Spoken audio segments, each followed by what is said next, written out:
Hello students, path IAS academy के platform पे आप सभी का बहुत स्वागत है। 4 नवंबर से छत्तीसगढ़ पीएससी के लिए एक नई टेस्ट सीरीज शुरू की गई है जो 3 राउंड में होगी और 4 नवंबर को आपका पहला निःशुल्क टेस्ट जो है छत्तीसगढ़ पीएससी के प्रैक्टिस के लिए और आगामी एग्जाम के लिए जो है उसकी शुरुआत हुई है। तो आइए इस पहले टेस्ट के ऊपर चर्चा करते हैं और इनके सवालों और उनके जवाबों को समझने की कोशिश करते हैं। पहला प्रश्न, Kautilya talks about strict control over the markets and trade, and in this context consider the following statements। ये स्टेटमेंट बेस्ड सवाल है जिसमें कौटिल्य और मार्केट कंट्रोल के बारे में बात की जा रही है। सबसे पहला स्टेटमेंट है, Rupadarshaka was the inspector of markets. अगर आपको ध्यान हो, अर्थशास्त्र में रूपा जो है उसका इस्तेमाल, इस शब्द का इस्तेमाल सिक्कों के लिए किया गया है। रुपये रूप, ताम्र रूप, इस तरह के सिक्कों के नाम है, स्वर्ण रूप, शीश रूप। तो रूपा दर्शका जो है वो आपका कॉइन्स का एग्जामिनर है, ना कि इंस्पेक्टर ऑफ मार्केट। तो आपका पहला स्टेटमेंट जो है वो गलत हो जाता है। दूसरा स्टेटमेंट जो है आपका, Sutradhyaksha was responsible for state run textile workshop. तो टेक्सटाइल वर्कशॉप के लिए टेक्सटाइल से संबंधित चीजों को जो है आपका सूत्राध्यक्ष जो है वो देखता है। ये बिल्कुल सही स्टेटमेंट है। तीसरा स्टेटमेंट जो है वो चैरियट वर्कशॉप, यानी कि रथों का जो वर्कशॉप है वो रथाध्यक्ष के अंतर्गत आता है। तो ये स्टेटमेंट भी बिल्कुल सही है। क्यों? क्योंकि रथाध्यक्ष जो है वो आपके सेना के रथों की टुकड़ियों का भी अध्यक्ष है और रथ से संबंधित जो शस्त्रागार हैं, जो कारखाने हैं, उन सभी को भी इसी के अंदर रखा गया है। तो आपका सही ऑप्शन होगा, जिसमें भी 2 और 3 होगा, आपका ऑप्शन सही है बी। आगे बढ़ते हैं और हम दूसरे सवाल पे जाते हैं। आपका दूसरा सवाल है, consider the following statements about Kanishka. Kanishka के बारे में यहां बात की जा रही है। पहला statement, Kanishka was the patron of Buddhism and convened the 4th Buddhist council in Kundalvan Kashmir in 78 AD। इस स्टेटमेंट में पेट्रन ऑफ बुद्धिज्म है, बिल्कुल सही बात है। चौथी बौद्ध परिषद जो है उसके समय में हुई थी, बिल्कुल सही बात है। कुंडलवन कश्मीर में हुई थी, बिल्कुल सही बात है। 78 ईस्वी में हुई है, बिल्कुल गलत बात है, क्योंकि 72 ईस्वी में आपकी चौथी बौद्ध परिषद हुई है। तो पहला स्टेटमेंट जो है वो आपका गलत है। दूसरा statement, it was during Kanishka's reign that Buddhism was divided into Mahayana and Hinayana. Hinayana और महायान में विभाजन कब होता है? बुद्धिज्म का विभाजन होता है उसका चौथे बौद्ध परिषद के बाद। तो चौथे बौद्ध परिषद के समय कौन है राजा? कनिष्क है राजा। तो जाहिर सी बात है आपका दूसरा स्टेटमेंट भी सही है। दूसरा स्टेटमेंट सही है, पहला गलत है। और तीसरा statement, the capital of his empire was Pataliputra. आपको बहुत अच्छी तरह से पता है कि इसका कैपिटल जो है वो पाटलिपुत्र नहीं, पुरुषपुर यानी कि पेशावर है। तो आपका तीसरा स्टेटमेंट जो है वो भी गलत है। तो आपका सही आंसर होगा, सिलेक्ट द इनकरेक्ट ऑप्शन यहां दिया गया है। Select the incorrect option from the quotes below. तो इनकरेक्ट ऑप्शन कौन कौन से हैं आपके? 1 और 3 हैं। तो आपका सही उत्तर जो है वो सी होगा। आइए अब अगले क्वेश्चन की तरफ बढ़ते हैं। अगला क्वेश्चन जो है वो आपका मैच द फॉलोइंग प्रश्न है। क्या है? Match the following Kings with their court poets.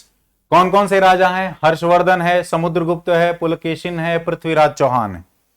कौन कौन है इनके कोर्ट पोएट? हर्षवर्धन का कोर्ट पोएट दिखाया गया है यहां, बाणभट्ट, बिल्कुल सही है। समुद्रगुप्त का रवि कीर्ति है क्या? नहीं, समुद्रगुप्त के कोर्ट पोएट हैं हरिसेन। तो बी ऑप्शन जो है वो आपका गलत हो जाता है, क्योंकि हरिसेन ने ही प्रयाग प्रशस्ति में समुद्रगुप्त और उसके कॉन्क्वेस्ट के बारे में, उसके युद्धों के बारे में लिखा है। वहीं समुद्रगुप्त के सामने जो रवि कीर्ति का नाम दिया गया है वो आपका तीसरा ऑप्शन, यानी कि पुलकेशिन द्वितीय के समय के दरबारी थे, उसके समय के कवि हैं। और अंतिम पृथ्वीराज चौहान के समय के कवि जो हैं वो आपके छंद बरदाई हैं। ये बिल्कुल सही बात है। तो आपका ए और डी सही है, बी और सी जो है वो गलत है। तो आपका ऑप्शन जो है वो यहां पे बनेगा। अच्छा, हमें इसे मैच द फॉलोइंग करना है। तो आपका ए का 1 है, ए का 1 है, बी का 2 है, सी का, बी का 3 है, सी का 2 है और डी का 4 है। आप आंसर मिला लेंगे। 1 3 2 4 किस में लिखा गया है? तो 1 3 2 4 डी में लिखा गया है। आपका सही उत्तर डी है। आगे बढ़ते हैं, चौथे सवाल पे जाते हैं। चौथा सवाल जो है आपका अकबर के समय का सवाल। Consider the following statements. Abul Fazl wrote Akbarnama, क्या ये सही है? बिल्कुल सही है। Akbarnama is divided into 3 books, बिल्कुल सही है। इसमें से तीसरी किताब जो है, third book is Ain i Akbari, क्या ये सही है? जी हाँ, बिल्कुल सही है। क्योंकि पहली दो किताबें जो हैं, पहले दो भाग जो हैं इस किताब के, या पहली जो दो किताबें हैं वो आपकी इतिवृत्ति है, क्रॉनिकल्स हैं, और तीसरी किताब जो है वो एन ए अकबरी है। और चौथा स्टेटमेंट कहता है Akbarnama covers the reign of Akbar from beginning to the end. Ain i Akbari में जो है आपके प्रशासन के बारे में, राजा के बारे में, अकबर के बारे में, उसके महल के बारे में, उसके घर के बारे में, उस समय के भू राजस्व प्रशासन, समाज, सब चीज के बारे में लिखा गया है। लेकिन क्या ये शुरुआत से अंत तक है? ऐन अकबरी या अकबरनामा लिखने की शुरुआत जो है वो 1589 में की गई थी, और 1601 में इसके जो लेखक हैं अबुल फजल, जो कि अकबर के 9 रत्नों में से एक भी थे, इन अबुल फजल की हत्या जो है 1601 में कर दी गई थी, जबकि हमें पता है 1605 तक अकबर का कार्यकाल रहा है। तो 1605 तक जब अकबर का कार्यकाल है और लेखक जो है उसकी मृत्यु 1601 में हो जाती है, तो जाहिर सी बात है कि चौथा स्टेटमेंट जो है वो आपका गलत है। इसमें शुरुआत से लेकर अंत तक की सारी बातें नहीं लिखी गई हैं। तो आपका ऑप्शन वो सही होगा जिसमें 1, 2 और 3 होगा, तो आपका सही ऑप्शन है बी। आगे बढ़ते हैं और अगले सवाल पे चलते हैं। अगला सवाल जो है, पांचवा सवाल, विजयनगर साम्राज्य से संबंधित है।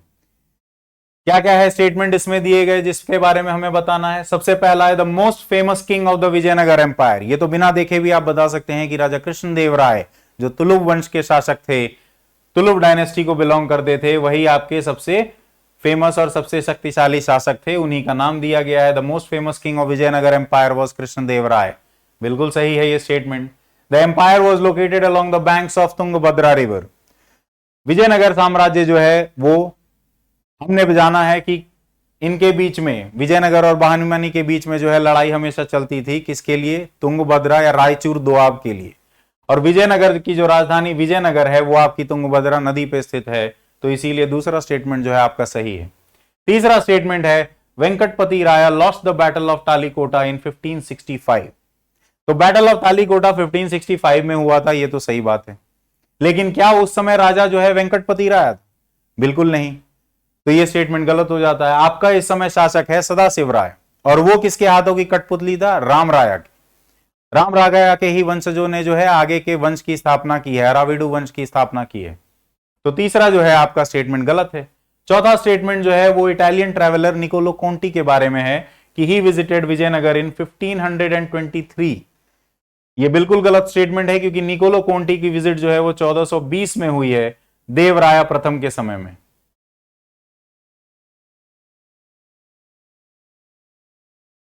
देवराया प्रथम के समय में, फर्स्ट।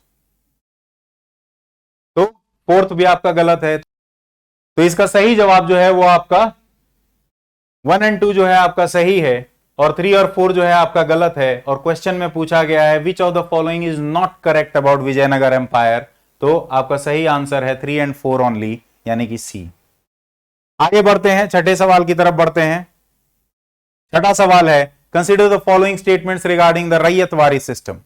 रैयतवारी सिस्टम हम जानते हैं कि भू राजस्व प्रणाली की व्यवस्था थी, भू राजस्व बंदोबस्ती थी अंग्रेजों के समय में, जिसे लागू किया गया था सबसे पहले थॉमस मुनरो ने इसे मद्रास प्रेसिडेंसी में लागू किया गया। तो पहला स्टेटमेंट कहता है कि the governor Sir Thomas Munro introduced it in Madras presidency in 1820। Alexander Reid और थॉमस मुनरो को जो है इसके लिए जिम्मेदार माना जाता है रैयतवारी सिस्टम के लिए, और इसकी शुरुआत 1820 में ही हुई थी। तो आपका स्टेटमेंट ये सही है। दूसरा स्टेटमेंट क्या है? The system was popularised by Lord William Bentinck in Agra and Awadh and was later extended to Madhya Pradesh and Punjab. William Bentinck, जो कि आपके भारत के पहले गवर्नर जनरल थे, विलियम बेंटिक जो आपके भारत के पहले गवर्नर जनरल थे, उन्होंने महलवारी सिस्टम के साथ उनका नाम जोड़ा जाता है, महलवारी व्यवस्था उन्होंने लागू करवाई थी मध्य प्रदेश, आगरा और अवध में। तो यह स्टेटमेंट आपका गलत है। तीसरा स्टेटमेंट कहता है कि द पेजेंट्स और द कल्टिवेटर्स, जिन्हें रैयत भी कहा जाता है, were the owners of the land they could sell, mortgage और गिफ्ट द लैंड। तो ये आंसर बिल्कुल सही है। रैयत जो है वो किसानों को ही कहा जाता था और इस प्रणाली के अंतर्गत जो है वो इसे बेच भी सकते थे, किराए पे भी दे सकते थे। तो which of the following statements given above is are correct? तो आपका 1 और 3 करेक्ट है, आपका करेक्ट आंसर है सी। अगले क्वेश्चन की तरफ चलते हैं। विच of the following rulers did not support the 1857 का revolt? Holkars of Indore, Maharaja of Kashmir, rulers of Patiala. आप भली बात ही जानते हैं कि गंगा यमुना के दोआब के रीजन में और बिहार से लेके राजस्थान की सीमा तक जो है 1857 की क्रांति फैली थी और इस समय कई सारी रियासतों ने, कई सारे राजाओं ने भारत के इस आंदोलन को जो है समर्थन नहीं दिया था और इनमें Holkars of Indore, Maharaja of Kashmir, Patiala के रूलर, सिख सरदार, सिंधिया, ये सारे लोग जो हैं इस समय आते थे जिन्होंने समर्थन नहीं दिया था। तो सिलेक्ट द करेक्ट आंसर। तो करेक्ट आंसर जो है आपका 1, 2, 3 तीनों है, तो आपका सही जवाब होगा आंसर ए। अगले क्वेश्चन की तरफ बढ़ते हैं। Consider the following statements regarding Bhagwati चरण वोरा। भगवती चरण वोरा जो है वो आपके कौन है? ये क्रांतिकारी गतिविधियों से संबंधित आपके स्वतंत्रता संग्राम के एक सेनानी हैं। इनके बारे में क्या स्टेटमेंट्स दिया गया है? He authored the book the philosophy of the bomb. ठीक है, ये बिल्कुल सही स्टेटमेंट है। इसके बाद he participated in the non cooperation movement, ये भी बिल्कुल सही बात है। नॉन कोऑपरेशन मूवमेंट यानी कि असहयोग आंदोलन में भगवती चरण वोरा, सुखदेव, राजगुरु, भगत सिंह, इन सारे लोगों ने जो है बढ़ चढ़कर हिस्सा लिया था और उसको अचानक से चौरी चौरा के हो जाने के बाद बंद करवा दिया गया, जिसके कारण इन्होंने क्रांतिकारी गतिविधियां जो हैं उस रास्ते पर ये चल पड़े थे। तो दूसरा स्टेटमेंट बिल्कुल सही है। तीसरा statement, he was associated with Hindustan socialist Republican association, HSRA की स्थापना चंद्रशेखर आजाद और भगत सिंह की अगुवाई में 1928 में की गई थी और ये सारे लोग जो हैं जिनके नाम मैंने अभी आपको बताया, ये सारे लोग जो है HSRA के मेंबर हुआ करते थे। तो तीसरा स्टेटमेंट भी जो है आपका सही है। तो which of the statements given above are correct? All 3 यानी कि डी आपका जो है सही जवाब है। अगले क्वेश्चन की तरफ बढ़ते हैं।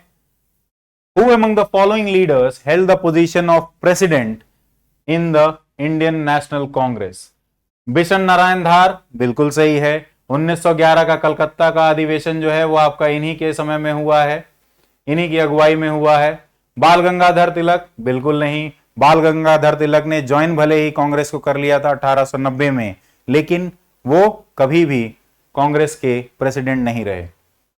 महादेव गोविंद राणा डे भी आपके कभी प्रेसिडेंट नहीं रहे और M.A. अंसारी जो है ये आपका सही जवाब है, क्योंकि 1927 का जो मद्रास का अधिवेशन था उसमें आपके प्रेसिडेंट जो हैं वो M.A. अंसारी ही थे। तो select the correct answer using the code given below. 1 और 4 आपका करेक्ट आंसर है। Your correct answer is B. Moving on, 9th question की बात करें, 10th क्वेश्चन की बात करें। ये एक असर्शन रीजनिंग का क्वेश्चन है। Examine the statements carefully and select the answers to these questions from the codes given below. कथन क्या कहता है?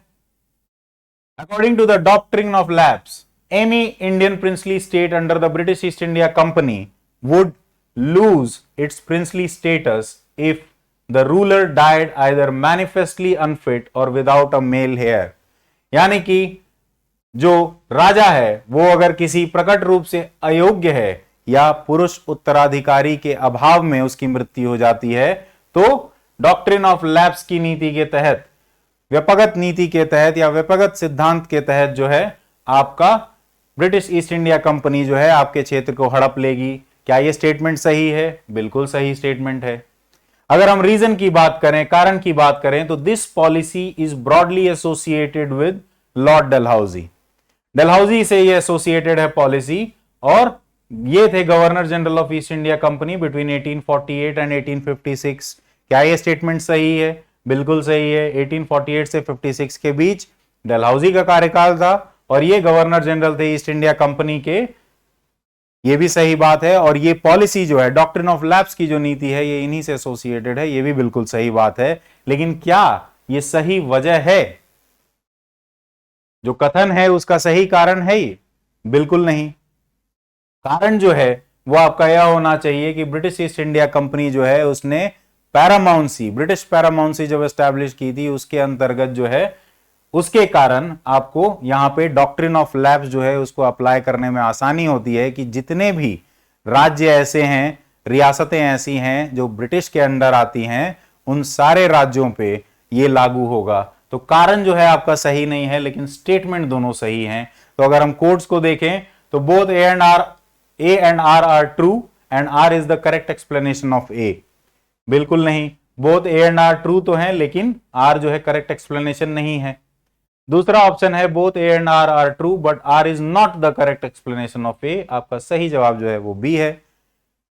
इसी के साथ हम अपने इतिहास के सेक्शन के और उसके सवालों के अंत तक आ चुके हैं। बाकी एक्सप्लेनेशंस के लिए आप बाकी टीचर्स के साथ जुड़े रहें, और आपको अगर वीडियो पसंद आया तो लाइक शेयर सब्सक्राइब करना बिल्कुल ना भूलें। Thank you. हेलो एवरीवन, नमस्कार। आशा करता हूं कि आप सब मज़े में होंगे और आपकी सीजीपीएससी की तैयारी काफ़ी अच्छी चल रही होगी। जैसा कि आप सभी जानते हैं कि हमारा सीजीपीएससी प्रीलिम्स का टेस्ट सीरीज 4 नवंबर को स्टार्ट हो चुका है, जो कि 3 फरवरी 2024 तक चलेगा। टेस्ट नंबर 1 हमने फ्री रखा था, यानी कि निःशुल्क था, जिसमें हमने GS1 यानी कि फुल लेंथ टेस्ट लिया था। उस कंप्लीट पेपर का कुछ सेक्शन जैसा कि Indian economy, philosophy, static GK और नेशनल इंटरनेशनल छत्तीसगढ़ के क्वेश्चन का एक्सप्लेनेशन मैं आपको अभी कराऊंगा। तो शुरू करते हैं इंडियन इकोनॉमी के पहले क्वेश्चन के साथ, जो कि कहता है with reference to the capital market right issue refers to.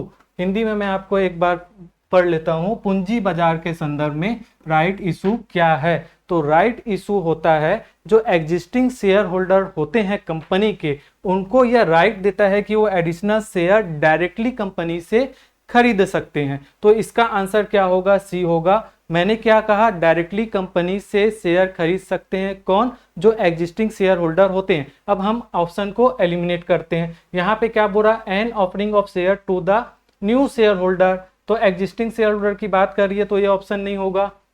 Option number B बोल रहा है कि buying of share from the secondary market. Secondary market से नहीं बल्कि डायरेक्टली कंपनी से खरीदता है, उसे हम राइट इशू कहते हैं। तो ये ऑप्शन नहीं होगा। सी तो हमारा आंसर ही है। ऑप्शन डी की अगर हम बात करें तो buying back of share, buying back of share नहीं होगा, क्योंकि हम दोबारा नहीं खरीदते हैं, हम क्या करते हैं? एडिशनल शेयर खरीदते हैं। तो इसका आंसर क्या होगा?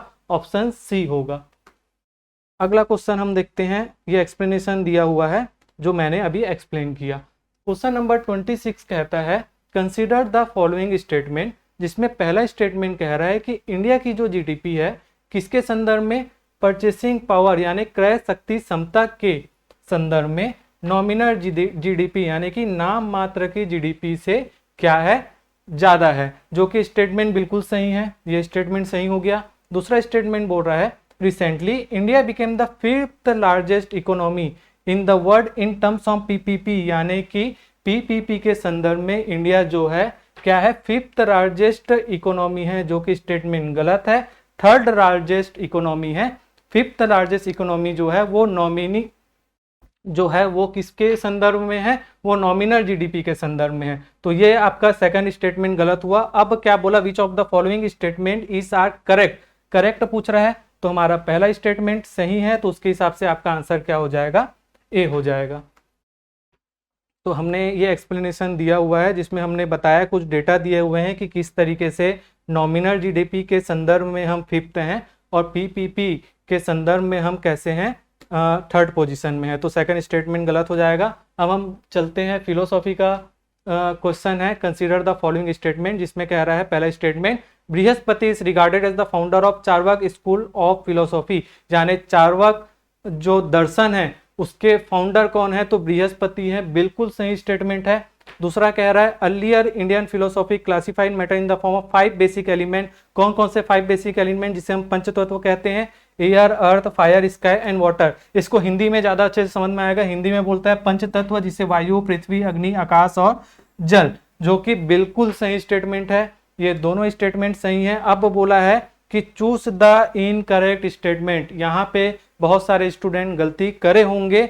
इनकरेक्ट स्टेटमेंट पूछा है तो आप हैबिट बना लीजिए प्री टेस्ट सीरीज देने के दौरान कि आप क्वेश्चंस को बहुत अच्छे से रीड करेंगे। तो दोनों स्टेटमेंट सही हैं और इनकरेक्ट स्टेटमेंट पूछा है, इसका मतलब ऑप्शन क्या हो जाएगा, ऑप्शन डी हो जाएगा। अब हम चलते हैं नेक्स्ट क्वेश्चन जो कि फिलोसॉफी का ही है। क्या कह रहा है कि Madhvacharya was the founder of Vishishta Siddhanta. विशिष्ट सिद्धांत के जो फाउंडर है वो कौन है, तो माधवाचार्य नहीं है, कौन है, रामानुजाचार्य है। ठीक है। स्टेटमेंट 2 कह रहा है कि according to the Vishishta Dvaitavada philosophy Brahman is eternal but also include element of plurality. इस बार हिंदी मीडियम के स्टूडेंट्स के लिए मैं हिंदी में प्रश्न को पढ़ देता हूं। पहला कह रहा है कि विशिष्ट सिद्धांत के संस्थापक माधवाचार्य थे, बिल्कुल गलत स्टेटमेंट है, रामानुजाचार्य थे। दूसरा स्टेटमेंट कह रहा है कि विशिष्ट द्वैत दर्शन के अनुसार ब्रह्म शाश्वत है लेकिन इसमें बहुलता के तत्व भी शामिल हैं। तो यह स्टेटमेंट क्या है, बिल्कुल सही है। अब हम प्रश्न में चलते हैं। फिर से इनकरेक्ट स्टेटमेंट पूछा है। इनकरेक्ट स्टेटमेंट पूछा है, इनकरेक्ट स्टेटमेंट कौन सा है, पहला। तो आपका आंसर हो जाएगा ए, ओनली 1। ठीक। तो चलिए अगले प्रश्न में चलते हैं। देखिए इसका आंसर ए है और हमने एक्सप्लेन किया है। अब फिर से इंडियन इकोनॉमी का क्वेश्चन आ गया। क्वेश्चन नंबर 29 ये कहता है SIDBI, SIDBI small industries development bank of India की बात हो रही है। मैं एक बार हिंदी में सिडबी का पढ़ देता हूं। भारतीय लघु उद्योग विकास बैंक के संदर्भ में निम्नलिखित कथनों पर विचार करें। तो सिडबी के बारे में पहला स्टेटमेंट ये कह रहा है the primary function of the SIDBI is to provide financial and small and medium enterprises. बिल्कुल सही स्टेटमेंट है। एमएसएमई को क्या करता है, ये फाइनेंस प्रोवाइड करता है। दूसरा स्टेटमेंट ये कह रहा है कि SIDBI provides credit support for skill development and technology modernisation. बिल्कुल सही स्टेटमेंट है। तीसरा कह रहा है कि RBI is the largest share holder of SIDBI. बिल्कुल गलत स्टेटमेंट है। आरबीआई तो सिडबी का शेयर होल्डर ही नहीं है। सिडबी का largest share holder government of India है जो कि अराउंड 20% जो है शेयर होल्ड करता है। लेकिन आरबीआई जो है वो बिल्कुल भी जो है सिडबी का शेयर होल्डर नहीं है। तो अगर आपको ये स्टेटमेंट भी पता है तो भी आप क्वेश्चन को एलिमिनेट करते हुए, ऑप्शन को एलिमिनेट करते हुए, चूंकि 3 नहीं होगा तो उस हिसाब से देखो तीनों नहीं है तो आप आसानी से इस आंसर को टिक कर सकते थे, ऑप्शन ए होगा। अगला देखते हैं। अगला है आपका क्वेश्चन नंबर 30 कह रहा है which of the following components forms part of reserve money in India. Reserve money क्या होता है, रिजर्व मनी वह मनी होते हैं जो आरबीआई इशू करती है, जो करेंसी को आरबीआई इशू करती है, जैसे सिक्के और 1 रुपए के नोट को जो है आरबीआई इशू नहीं करती है बल्कि कौन करता है, फाइनेंस मिनिस्ट्री करता है। तो रिजर्व मनी आपको पता चला। इसके बारे में कुछ स्टेटमेंट मैं आपको बता रहा हूं। पहला स्टेटमेंट कह रहा है balances in the account of foreign centre bank and government. बिल्कुल सही है। मैं आगे एक्सप्लेनेशन आपको दूंगा, अभी मैं ऑप्शन पढ़ रहा हूं। देखिए बैंकर्स डिपॉजिट विद आरबीआई सही है। Accounts of international agencies such as international monetary fund सही है। Deposit of quasi government and other financial institute, ये चारों स्टेटमेंट सही है। मैं एक बार हिंदी में पढ़ देता हूँ। विदेशी केंद्रीय बैंकों और सरकारों के खाते में शेष राशि सही है। आरबीआई के पास बैंकर की जमा बिल्कुल सही है। अंतर्राष्ट्रीय एजेंसियों जैसे अंतर्राष्ट्रीय मुद्रा कोष आईएमएफ के खाते बिल्कुल सही है। अर्ध सरकारी और अन्य वित्तीय संस्थाओं की जमा राशि, चारों स्टेटमेंट सही है। इसका मैं आपको एक्सप्लेनेशन बताता हूं। देखिए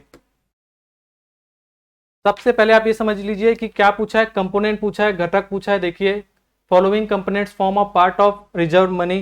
ठीक है, तो कंपोनेंट पूछा है तो कंपोनेंट बनता है आपका, कंपोनेंट बनेगा रिजर्व मनी, बनेगा करेंसी इन सर्कुलेशन, जो करेंसी सर्कुलेट में है यानी प्रचलित में है। उसके बाद होता है बैंकर्स डिपॉजिट विद आरबीआई, यानी कि जैसे सीआरआर जैसे होते हैं, जो कि आपका क्या होते हैं, आरबीआई के पास बैंक डिपॉजिट होता है। अदर डिपॉजिट विद आरबीआई, ये सब मिलके क्या बनते हैं, कंपोनेंट बनते हैं, घटक बनते हैं।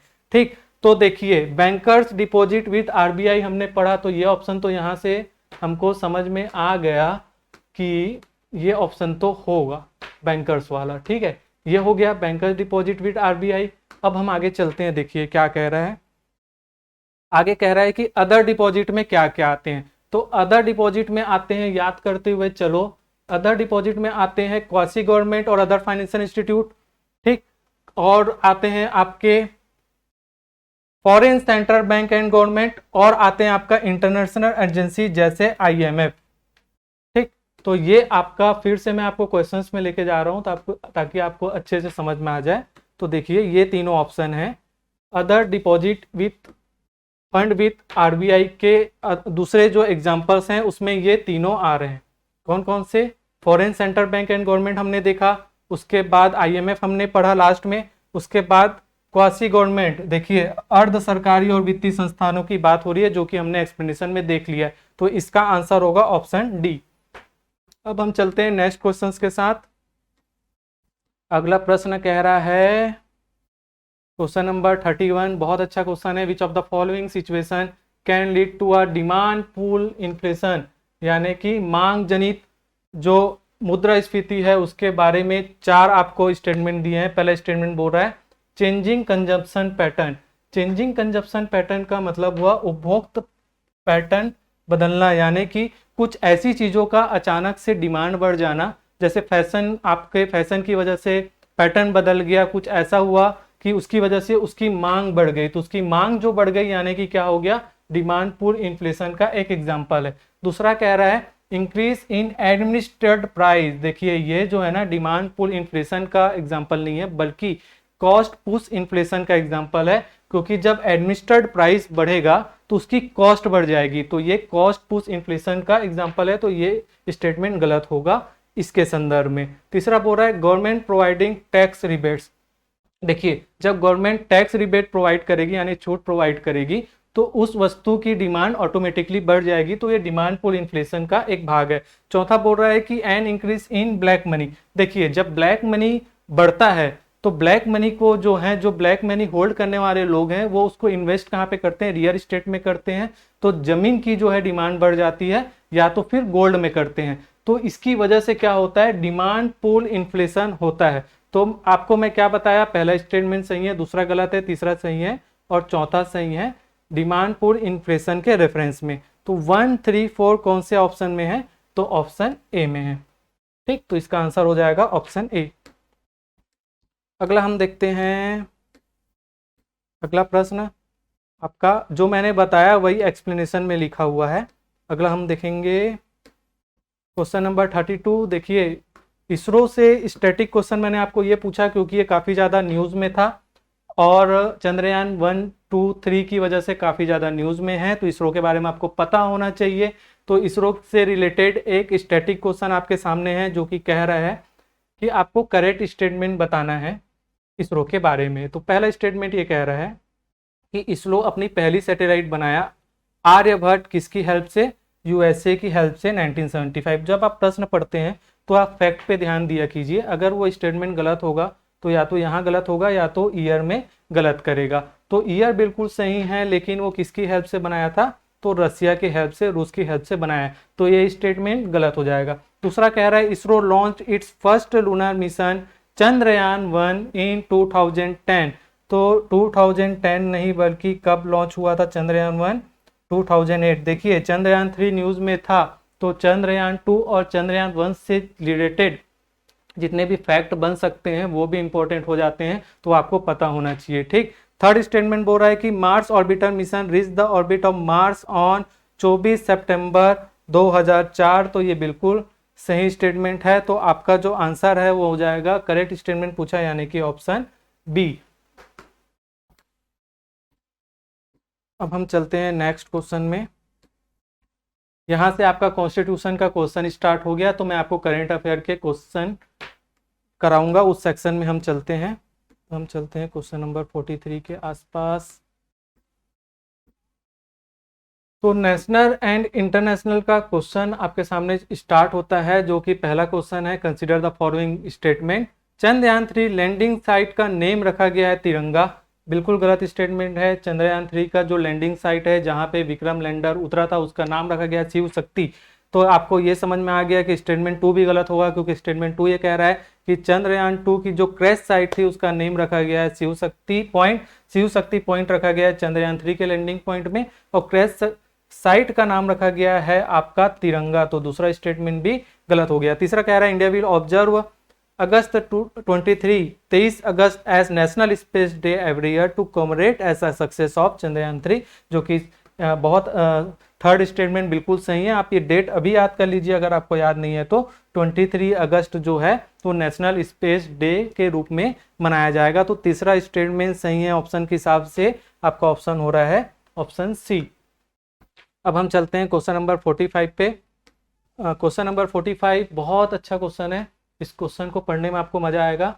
क्वेश्चन नंबर 45 कह रहा है consider the following statement, consider the following statement, जिसमें पहला स्टेटमेंट ये कह रहा है कि G20 जो है, the G20 has a permanent secretary, यानी एक स्थायी सचिवालय है। बिल्कुल गलत स्टेटमेंट है। ये G20 जो है वो रोटेशन बेसिस पे काम करता है ट्रॉयका सिस्टम के थ्रू, जिसका कोई परमानेंट सेक्रेटरी नहीं होता है। तो पहला स्टेटमेंट गलत हो गया। दूसरा ये कह रहा है कि ट्रॉयका क्या होता है, immediate past current and future host country. बिल्कुल ये ट्रॉयका होता है जिसमें जो करंट होते हैं, अभी करंट कौन होस्ट किया, इंडिया ने किया, पिछले बार इंडोनेशिया ने किया था, और अगला साल जो है कौन करेगा, अगला साल जो है आपका ब्राजील करेगा। ठीक है, अगला साल आपका ब्राजील करेगा। तो ये इस तरीके से जो है ट्रॉयका सिस्टम काम करता है। तो ये बिल्कुल सही स्टेटमेंट है। अगला जो है ये कह रहा है कि Singapore is a member of क्या है, G20। देखिए ये कंफ्यूज करने के लिए स्टेटमेंट दिया है। सिंगापुर जो है ऐसा होस्ट G20 के जो मीटिंग होती है उसमें ज्वाइन करता है। बिल्कुल भी सिंगापुर जो है G20 का मेंबर नहीं है, स्टेटमेंट गलत है। चौथा स्टेटमेंट ये कह रहा है कि world tallest Nataraja statue was installed at G20 2023 summit venue. बिल्कुल भारत मंडपम के सामने जो किसकी मूर्ति लगी है, नटराज की मूर्ति लगी है, जो कि भगवान शिव की तांडव करती हुई मूर्ति है, जो कि चोल डायनेस्टी से संबंधित है, बहुत ही ज्यादा इंपॉर्टेंट है। तो ये आपको याद रखना है, बिल्कुल सही स्टेटमेंट है। अगला कह रहा है G20 member represent around 75% of the global GDP, over 85% of the global trade. एक बार मैं ये स्टेटमेंट को हिंदी में बोल देता हूँ। G20 सदस्य वैश्विक सकल घरेलू उत्पाद यानी GDP का लगभग 75% और वैश्विक व्यापार का 85% से अधिक का प्रतिनिधित्व करता है। गलत स्टेटमेंट है, कंफ्यूज नहीं होना है। 75% किसका, ग्लोबल ट्रेड का, और 85% किसका, ग्लोबल GDP का। यहाँ पे जो डेटा को है वो चेंज कर दिया गया है, तो ये स्टेटमेंट भी गलत है। अब प्रश्न में चलते हैं, क्या कह रहा है, इनकरेक्ट ऑप्शन को चूज करने बोल रहा है, इनकरेक्ट स्टेटमेंट को। तो हमारा इनकरेक्ट स्टेटमेंट कौन कौन सा हुआ, पहला, तीसरा और पांचवा। पहला, तीसरा और आपका पांचवा है वो ऑप्शन सी है। G20 से रिलेटेड जितने फैक्ट्स निकल सकते हैं वो आप तैयारी कर लीजिए, बहुत ज़्यादा चांसेस है कि यहाँ से प्रश्न बनेंगे। अगला हम देख रहे हैं क्वेश्चन नंबर 46 से कह रहा है कि which institutions release the global report on sodium intake reduction. Sodium intake reduction यानी सोडियम का जो इंटेक है उसे रिड्यूस कितना हुआ, इसको लेके रिपोर्ट जारी होता है। इसका संबंध है किससे, कौन सी इंस्टीट्यूट रिलीज करती है, तो WHO वर्ल्ड हेल्थ ऑर्गेनाइजेशन करती है। सोडियम सेवा कटौती पर वैश्विक रिपोर्ट जारी करने वाली जो संस्था है उसका नाम है WHO, जो कि दिल से बीमारी से रिलेटेड है। ठीक, तो ये आपको याद रखना है। अगला देखते हैं, अगला प्रश्न जल्दी जल्दी देखते हैं। क्वेश्चन नंबर 47 कह रहा है कि सी विजिल ऐप का संबंध किससे है, तो इलेक्शन कमीशन ऑफ इंडिया से है। इलेक्शन कमीशन ऑफ इंडिया से रिलेटेड है। अभी आपको पता है कि बहुत सारे राज्यों में चुनाव होने हैं, तो ये न्यूज़ में था। तो सी विजिल ऐप का संबंध जो है वो इलेक्शन कमीशन ऑफ इंडिया से है, जो कि मॉडल कोड ऑफ कंडक्ट यानी कि आचार संहिता का उल्लंघन के मामले से संबंधित है। ठीक है, अगला प्रश्न हम देखेंगे। अगला प्रश्न है question number 48, STATCOM which was seen in the news recently is associated with renewable energy. STATCOM एक टेक्नोलॉजी है जिसका संबंध किससे है, तो रिन्यूएबल एनर्जी से है, यानी कि रिन्यूएबल एनर्जी यानी कि नवीनीकरण ऊर्जा। ठीक, नेक्स्ट हम देखते हैं क्वेश्चन नंबर 49। क्वेश्चन नंबर 49 की मैं आपको बात करूं तो क्वेश्चन नंबर 49 ये कह रहा है कि गीता प्रेस गोरखपुर को जो है गांधी पीस प्राइज 2021 से नवाजा गया है। बिल्कुल सही स्टेटमेंट है। दूसरा अपन बात करें तो it is given by the khadi and village industry commission. ये स्टेटमेंट जो है वो गलत है, बल्कि मिनिस्ट्री ऑफ कल्चर के द्वारा यह अवार्ड जो है अनाउंस किया गया था। तो इसका आंसर होगा ऑप्शन ए इज करेक्ट। ठीक, तो हम चलते हैं नेक्स्ट नेशनल इंटरनेशनल का लास्ट क्वेश्चन है करंट अफेयर का, जो कि ये कहता है कि consider the following statement, India first domestically built 700 megawatt nuclear reactor has started commercial operation in Kakrapar Gujarat. इसमें कुछ इंग्लिश टर्मिनोलॉजी टफ है तो एक बार मैं हिंदी में बोल देता हूं कि भारत के पहले घरेलू स्तर पर निर्मित 700 मेगावाट के परमाणु रिएक्टर ने गुजरात के काकापार में वाणिज्यिक परिचालन शुरू किया है। बिल्कुल सही स्टेटमेंट है। दूसरा स्टेटमेंट देखते हैं, it is developed and operated by nuclear power corporation of India. बिल्कुल सही स्टेटमेंट है। तो आपका यहाँ पे आंसर जो होगा वो होगा ऑप्शन सी। ठीक, अब हम चलते हैं जल्दी जल्दी आपका छत्तीसगढ़ का करंट अफेयर करते हैं। तो छत्तीसगढ़ के करंट अफेयर में हम चलते हैं। हमारा पहला क्वेश्चन कह रहा है which of the following scheme is not run by Chhattisgarh महिला कोष। छत्तीसगढ़ महिला कोष जो है छत्तीसगढ़ सोसाइटी रजिस्ट्रेशन एक्ट के थ्रू बनाई गई थी, जिसका काम होता है महिला से संबंधित जो योजनाएं चल रही है उसके लिए फंड करना। तो कौन कौन सी योजनाओं को फंड किया जाता है? तो सक्षम योजना, स्वावलंबन योजना और ऋण योजना को फंड किया जाता है। शक्ति स्वरूपा योजना जो है महिला एवं बाल विकास विभाग द्वारा संचालित है। तो इसका आंसर हो जाएगा ऑप्शन बी। ठीक, अगला हम देखेंगे क्वेश्चन नंबर 94। ये कह रहा है कि छत्तीसगढ़ी ओलंपिक बहुत ज्यादा न्यूज में था, तो इसे देखते हैं। इसका मैस्कट यानी कि शुभंकर किसे बनाया गया? बछरू को बनाया गया। बिल्कुल सही स्टेटमेंट है। दूसरा कह रहा है कि ब्लॉक लेवल कंपटीशन से स्टार्ट हुआ है हरेली त्योहार के अवसर पर, तो बिल्कुल गलत स्टेटमेंट है। आपको याद रखना है कि प्रारंभिक जो लेवल है वो राजीव युवा मितान क्लब है। हरेली के अवसर पे स्टार्ट हुआ है, लेकिन आपको लेवल ध्यान रखना है, ब्लॉक लेवल नहीं है, राजीव युवा मितान क्लब है। अगला कह रहा है कि इस साल जो है there will be competition 18 sport, 18 नहीं बल्कि 16 स्पोर्ट्स इसमें ऐड हैं। तो ये स्टेटमेंट भी गलत हो जाएगा। तो क्या बोला है? करेक्ट ऑप्शन अगर हम कहें तो ऑप्शन ए जो है वो करेक्ट हो जाएगा। ठीक, अगला हम देखते हैं question number 95।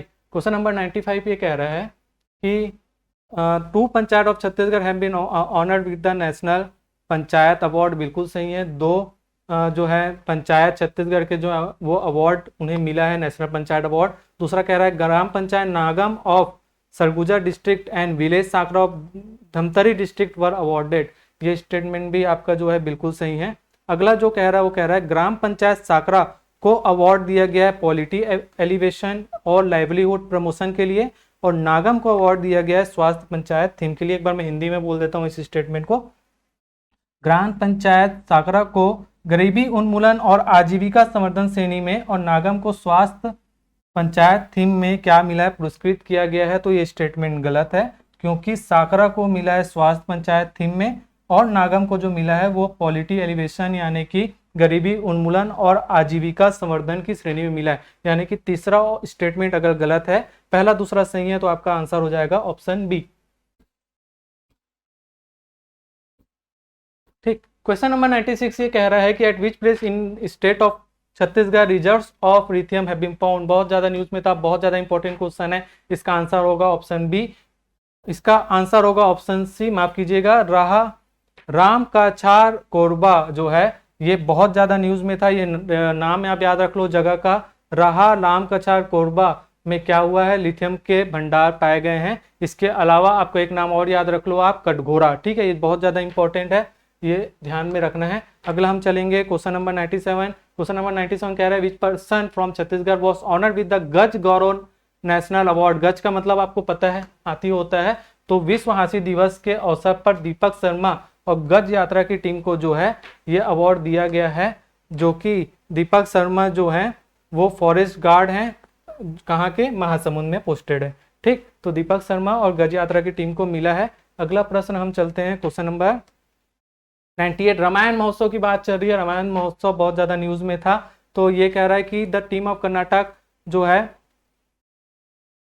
Got the first place in the competition Aranya Kanda में मिला है। तो बिल्कुल सही स्टेटमेंट है। दूसरा कह रहा है कि Ramayana group from Cambodia, Indonesia and Thailand. यहाँ पे कंफ्यूजन हो सकता है, आपको याद रखना है कि थाईलैंड देश ने परफॉर्म नहीं किया है। ठीक, ऑप्शन स्टेटमेंट सी कह रहा है कि world record has been made for staging Aranyakand for the longest time in the national Ramayan Mahotsav. ये मैं आपको हिंदी में पढ़ के बता देता हूँ कि राष्ट्रीय रामायण महोत्सव में सबसे ज्यादा समय तक अरण्यकांड का मंचन करने का वर्ल्ड रिकॉर्ड बना है। तो बिल्कुल वर्ल्ड रिकॉर्ड बना है। इसका आंसर होगा आपका ए और सी, यानी कि क्या? ए और सी यानी कि आपका ऑप्शन सी।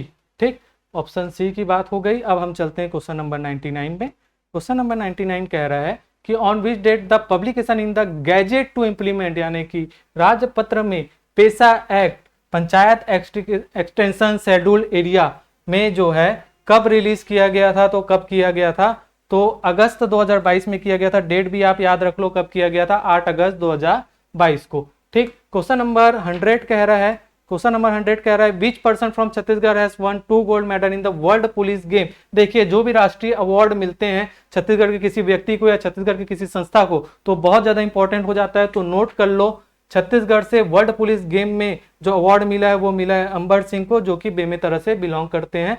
तो ये रहा आपका explanation, that's all, thank you so much. अभी हम देखते हैं साइंस वाला सेक्शन। साइंस सेक्शन में अगर हम जो क्वेश्चन देखेंगे तो क्वेश्चन नंबर 17 से कंसीडर द फॉलोइंग स्टेटमेंट्स। इन सारी स्टेटमेंट्स को हम देखेंगे। स्टेटमेंट क्या कहती है, the technique of inducing rain from cloud is called cloud compounding. इसको क्लाउड कंपाउंडिंग कहते हैं। सो आइडियली हम देखते हैं तो this is called cloud seeding. Seeding कहा जाता है। जब क्लाउड सीडिंग उसका नाम है तो ऑब्वियसली ये स्टेटमेंट हमारी क्या हो गई, गलत। ठीक है ना। इसके बाद देखते हैं the most common chemicals use for cloud compounding. Again वो कंपाउंडिंग का इस्तेमाल कर रहा है। कंपाउंडिंग जैसी कोई चीज होती नहीं, या तो क्लाउड सीडिंग होती है या क्लाउड कंप्यूटिंग होती है ना। क्लाउड कंप्यूटिंग क्या होती है, जो आपकी सारी की सारी चीजें ऊपर सर्वर में चली गई हैं और वहां से आप उसका इस्तेमाल कर रहे हैं। इसके बेसिकली तीन तरह से इसका इस्तेमाल होता है। Infrastructure as service, platform as service, and the last one is software as service. So cloud computing का यहाँ कोई लेना देना नहीं है, वो सारा कंप्यूटर बेस्ड है। अपनी जितनी भी चीज़ें आप क्लाउड में स्टोर करते हैं, उसका इस्तेमाल करते हैं, वो क्लाउड कंप्यूटिंग से आता है। लेकिन जब हम लोग बारिश की बात करते हैं तो बारिश किससे होती है, ये होती है क्लाउड सीडिंग से। तो यहाँ भी कंपाउंडिंग की बात करें, यहाँ भी कंपाउंडिंग की बात करें, तो इसका मतलब क्या हुआ, आंसर हमारा हुआ डी। मतलब ना तो 1 ना ही 2, दोनों के दोनों स्टेटमेंट हमारी गलत हैं। अब हम आते हैं क्लाउड सीडिंग है क्या। जब हम लोग क्लाउड सीडिंग देखते हैं, you just look into this, ये है क्लाउड सीडिंग। क्लाउड सीडिंग करने के दो तरीके होते हैं, या तो हम सरफेस से करेंगे, नीचे से करेंगे, या फिर हम ऊपर इसकी ड्रोन्स या फिर छोटे एयरक्राफ्ट, स्मॉल एयरक्राफ्ट्स का इस्तेमाल करते हुए इसको करेंगे। जब हम लोग सरफेस से करते हैं, मतलब ज़मीन से करते हैं, तो silver iodide is released by a plane और अ ग्राउंड बेस्ड जनरेटर। यहाँ से सिल्वर आयोडाइड का उसको रिलीज किया जाता है। ये ग्राउंड से किया और ये कहाँ से किया, ऊपर से किया। Silver iodide particles reach the targeted cloud, जो भी क्लाउड है इसके ऊपर जाएंगे। यहाँ जाने के बाद इसमें ऑलरेडी मॉइस्चर है। जो मॉइस्चर कंटेनिंग जो क्लाउड्स हैं, उसमें जब आयोडाइड पार्टिकल्स जब जाएंगे तो उनको हैवी कंडेंसेशन होगा। कंडेंसेशन होने की वजह से वो हैवी हो जाएगा, और हैवी होने के बाद फाइनली रेन होगी। यही बारिश होने का एक सिंपल प्रोसेस भी होता है। जब हमारे जो बादल हैं वो भारी हो जाते हैं, वो they are not able to contain that moisture, उस जो मॉइस्चर है, जो आर्द्रता है, जब उसको नहीं कंटेन कर पाते हैं तो क्या होता है, बारिश हो जाती है। अगर वो ज़्यादा कंडेंस फॉर्म में अगर होगा, तो कंडेंस मतलब अगर बहुत ऊपर टेम्परेचर बहुत कम होगा क्लाउड्स के अंदर, तो क्या होगा, स्नोफॉल होगा, या स्लीट पढ़ा होगा आप लोगों ने, लंबी लंबी बारिश होती है, ऐसे जमी हुई बारिश। और अगर वो टेम्परेचर बहुत कम नहीं हो, उसका नॉर्मल है, तो क्या होगी, बारिश होगी। मतलब वही आइस क्या होगी, पिघल के पानी बन जाएगी। इसके बाद silver iodide aids in the formation of ice crystal. अब ये आइस क्रिस्टल क्या होंगे, हैवी होने की वजह से ये नीचे गिरेंगे in the form of rain, बारिश की फॉर्म में, बारिश के की तरह। सो ये हमारा क्वेश्चन नंबर 17 था। अब इसके बाद हम आते हैं नीचे क्वेश्चन नंबर 18 की तरफ। 18 कहता है consider the following statements. In statements को आप देखिए। देखो, जब भी हम कोई क्वेश्चन देखते हैं तो हमारा बेसिक मोटिव क्या होता है, बेसिक मोटिव होता है हम ये समझें कि क्वेश्चन ने पूछा क्या है। यानी जब हम क्वेश्चन ने क्या पूछा है जब वो देखते हैं, तो हर स्टेटमेंट को हमें बहुत ध्यान से पढ़ना चाहिए, और जब हम उसको बहुत ध्यान से पढ़ते हैं तो हमें आंसर उसका फटाफट वहीं से मिल जाता है। Magnifying power of a concave lens is always greater than 1। किसकी बात कर रहे हैं, कनकेव लेंस की बात कर रहे हैं। याद करो, कनकेव लेंस की हम कैसे याद करते थे, कनकेव लेंस को हम लोग याद करते हैं एक केव की फॉर्मेट में। ये सिंगल है और ये डबल है। ये कनकेव, जो केव के जैसा है, मतलब एक गुफा के जैसा है, वो कनकेव है। कन्वेक्स क्या होता है, वो बल्ज्ड होता है, वो इस जैसा होता है कन्वेक्स। तो जो कनकेव होगा ये ऐसा है, ये क्या होता है, ये कन्वेक्स होता है। अब कनकेव की वो बात कर रहा है, वो क्या कह रहा है, इसकी मैग्नीफाइंग पावर क्या है, ये हमेशा 1 से अधिक होती है, ठीक है ना। 1 से अधिक होने का मतलब क्या है, जो भी ऑब्जेक्ट होगा इसकी जो इमेज बनेगी वो हमेशा इससे बड़ी होगी। दूसरा क्या कहता है, मैग्नीफाइंग इसकी क्या रहेगी, हमेशा लेस देन 1। जो ऑब्जेक्ट है उसकी जो इमेज बनेगी हमेशा, जो रियल इमेज है इससे हमेशा छोटी बनेगी।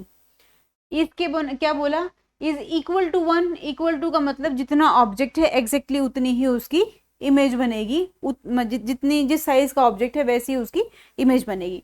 अब इन तीनों में से कौन सा सही है ये हमें देखना है। ये देखने के पहले हम लोग क्या देखेंगे, कनकेव लेंस काम दिखता कैसे है और काम कैसे करता है। ये देखिए, ये है ऑब्जेक्ट, ठीक है ना। अब ये कनकेव लेंस है, इसको आप जहां मर्जी रख लो, इसकी इमेज जो बनेगी वो हमेशा छोटी ही बनेगी, आपके ऑब्जेक्ट से छोटी ही बनेगी। का मतलब क्या हुआ, अब देख इसकी शेप वैसी है कि जब वो कन्वर्ज होके वापस आएगा तो हमेशा जो ओरिजिनल इमेज है, ये ऑब्जेक्ट है, ये इमेज है, ये हमेशा उससे छोटी बनेगी। देखो ये ओरिजिनल इसकी हाइट है और ये इसकी इमेज की हाइट है। अब छोटी ही बनेगी का मतलब क्या है, लेस देन 1। मतलब इज इक्वल टू 1 का मतलब क्या हुआ, जो ऑब्जेक्ट है और जो इमेज है दोनों की हाइट सेम है ना। लेस देन 1 ऑब्जेक्ट की हाइट और इमेज की हाइट छोटी है ऑब्जेक्ट की हाइट से। ग्रेटर देन 1 मतलब उससे बड़ी है। हमने क्या देखा, उसकी शेप वैसी है, शेप की वजह से जब भी कोई इमेज बनेगी कैसे बनेगी, उससे छोटी ही बनेगी। जब छोटी बनेगी इसका मतलब क्या है, लेस देन 1। तो इसमें बहुत हमें we need not have to do much, we not have to apply so much of efforts, बहुत सारे एफर्ट्स लगाने की जरूरत नहीं है। हम थोड़ा सा अगर हमें याद है कि उसकी शेप कैसी है तो इसको हम आसानी से कर सकते हैं।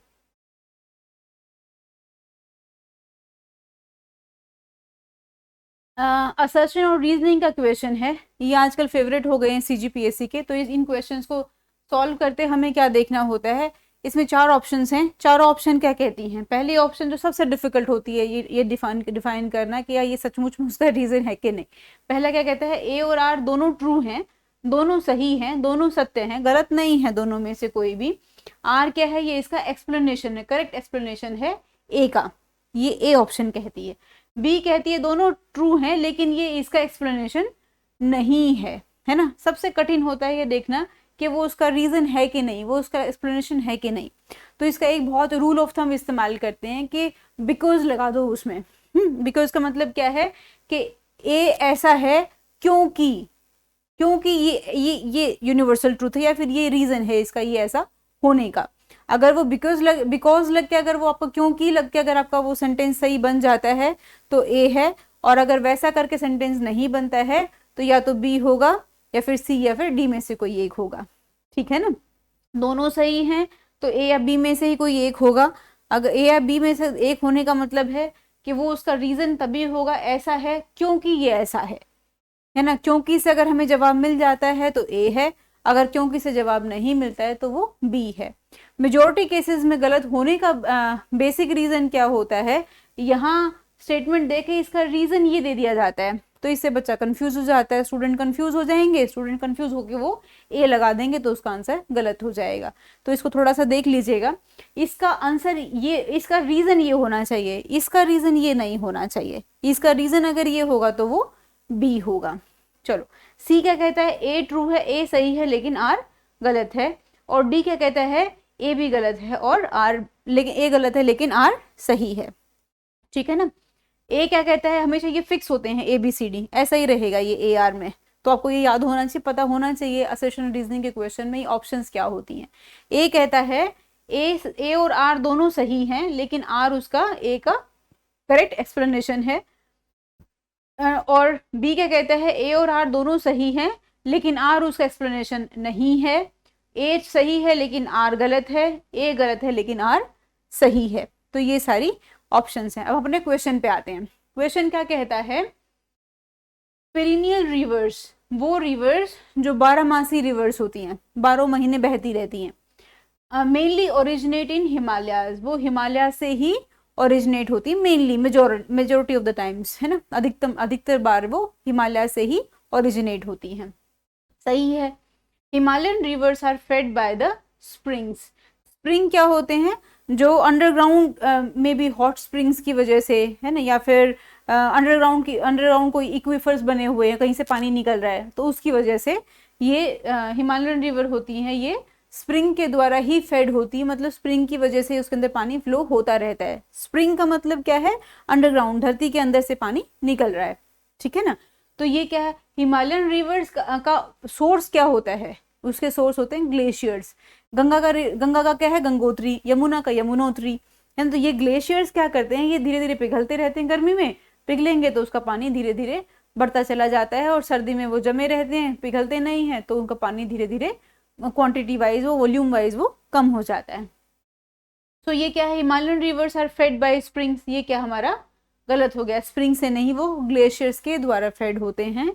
और जो पेरिनियल मेनली हिमालय से होती है, हाँ ये सही है। तो अब इसमें देखो क्या है, ए सही है परंतु आर गलत है, ए सही है परंतु आर गलत है।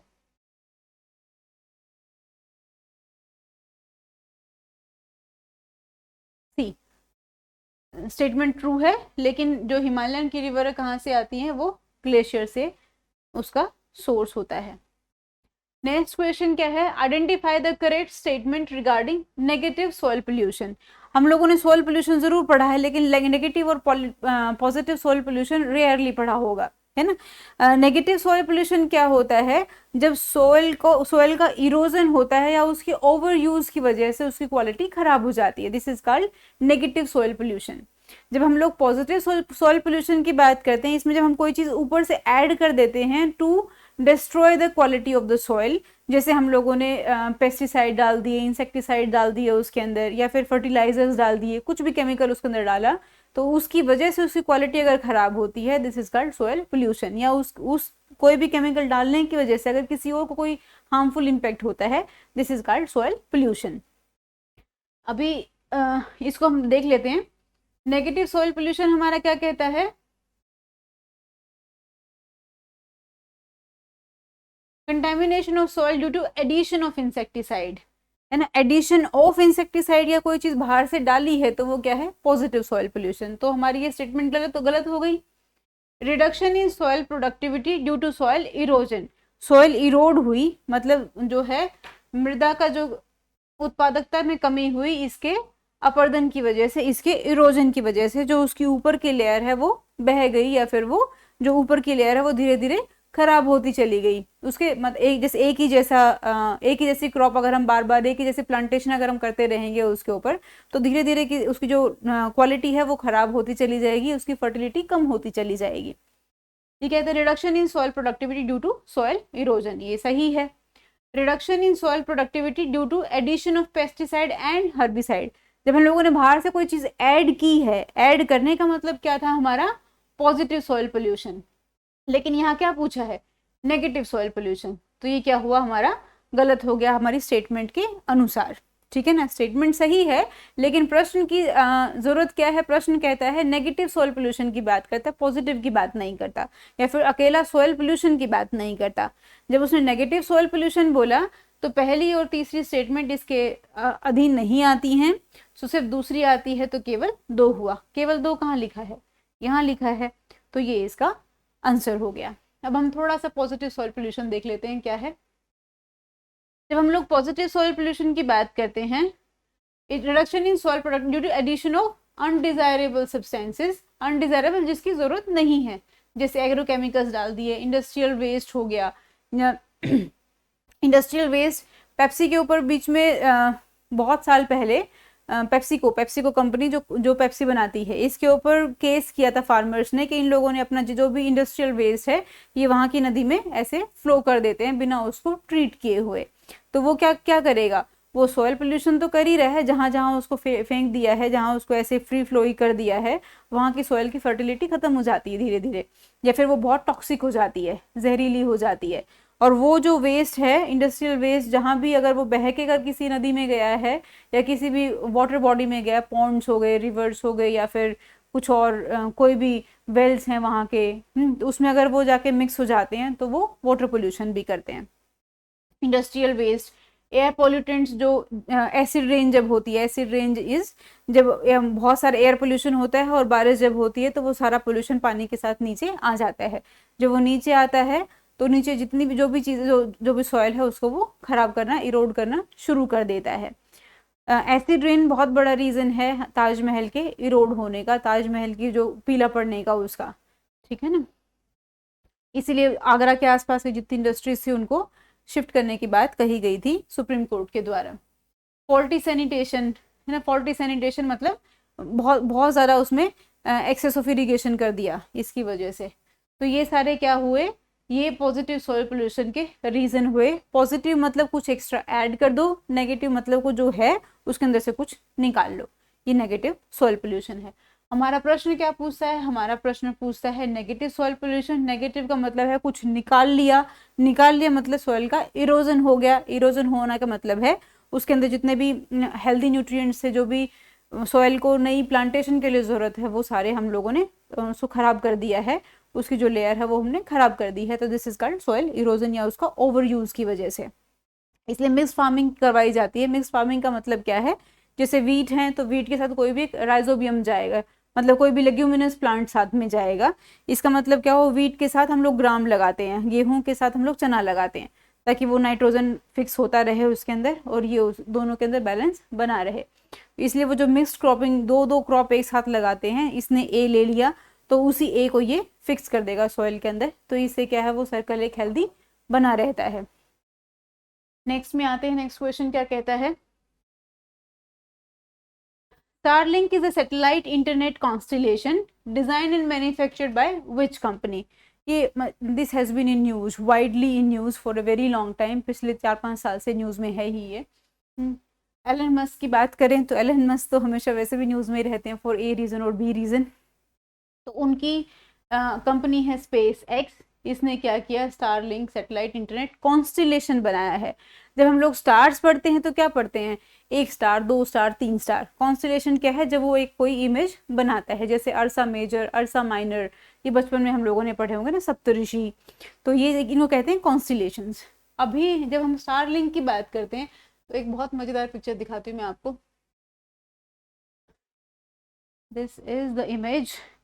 ये स्पेस एक्स ने इतनी सारी सैटेलाइट का जाल बिछा दिया है अर्थ के चारों ओर, जिससे उनका ये कहना है कि इंटरनेट जो सर्विस है, इंटरनेट है वो हर रिमोटेस्ट एरिया में पहुंचेगा और जो भी कोई भी ऐसा एरिया अछूता नहीं रहेगा जहाँ पे इंटरनेट ना हो। इसके लिए इतनी सारी सैटेलाइट्स को बिछा दिया गया है, उतना उनको लॉन्च कर दिया गया है। अभी इसके बहुत सारे अपने ड्रॉबैक्स भी हैं, उसके ऊपर भी बात करेंगे। यहाँ पे अगर आप देखेंगे तो these are the number of satellite जो लॉन्च की हैं, 5257। इसमें से 821 ऑलरेडी डिस्ट्रॉय हो चुकी हैं और 4259 अभी भी एक्टिव हैं। सी द काइंड ऑफ, ये लाइव है पूरा का पूरा, ठीक है ना।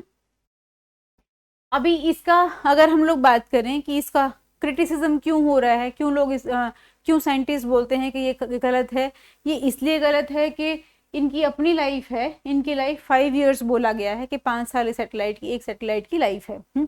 एक सैटेलाइट की लाइफ 5 साल है, लेकिन अगर कोई भी जियो मैग्नेटिक स्टॉर्म अगर आ गया तो उससे लाइफ इनकी कम भी हो सकती है, वो वहीं पे डिस्ट्रॉय हो सकते हैं। दूसरा, स्पेस एक्स ने क्या किया कि जब इनमें से कोई भी सैटेलाइट जब भी उसकी लाइफ ख़त्म हो जाएगी, जब वो काम की नहीं रहेगी, तो वो अर्थ के एटमॉस्फेरिक जोन में आके ऑटोमेटिकली वहीं पे जल जाएगी। ये तो है तो बहुत अच्छा कि ऊपर डेब्रीज नहीं रहेंगी बहुत सारी, मतलब ऊपर स्पेस में वेस्ट नहीं बढ़ेगा सैटेलाइट्स का। लेकिन इसका बहुत बड़ा ड्रॉबैक ये है कि ये जो सैटेलाइट्स बनी है किस चीज़ से बनी है, मेजरली एल्यूमिनियम से बनी है। और जब ये एल्यूमिनियम जाके अर्थ के एटमॉस्फेयर में जाके जब वो जलेगा तो ढेर सारा पोल्यूशन क्रिएट करेगा। पहला ड्रॉबैक ये है। दूसरा ये है कि इतनी इल्यूमिनेटिंग है, इतनी ज़्यादा ये नज़र आती, इतनी तेज़ इनकी रोशनी है कि ये अर्थ से भी नज़र आती हैं। और तेज़ रोशनी की वजह से चीज़ें क्या हैं, जितने भी ऑब्जर्वर्स हैं जो भी धरती में बैठ के ऊपर दूसरी पूरे यूनिवर्स को जब वो ऑब्जर्व करते हैं तो ये एक्चुअली डिस्ट्रैक्ट करती है उनको यूनिवर्स की बाकी और जितनी भी चीज़ें हैं और जितने भी एक्टिविटीज़ हो रही हैं। Astronomers are not able to watch them properly, वो उनको नहीं देख पाते हैं।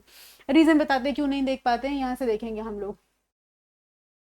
ये जो कुछ जो सैटेलाइट्स हैं इस तरह के पीछे स्ट्रीक्स छोड़ जाती हैं, और जिसकी वजह से जो भी नेचुरल जितने भी फंक्शन हो रहे हैं वो लोगों को नज़र नहीं आते हैं, तो ये बहुत डिस्टरबेंस क्रिएट करते हैं। ये है दूसरा रीज़न इसको क्रिटिसाइज करने का।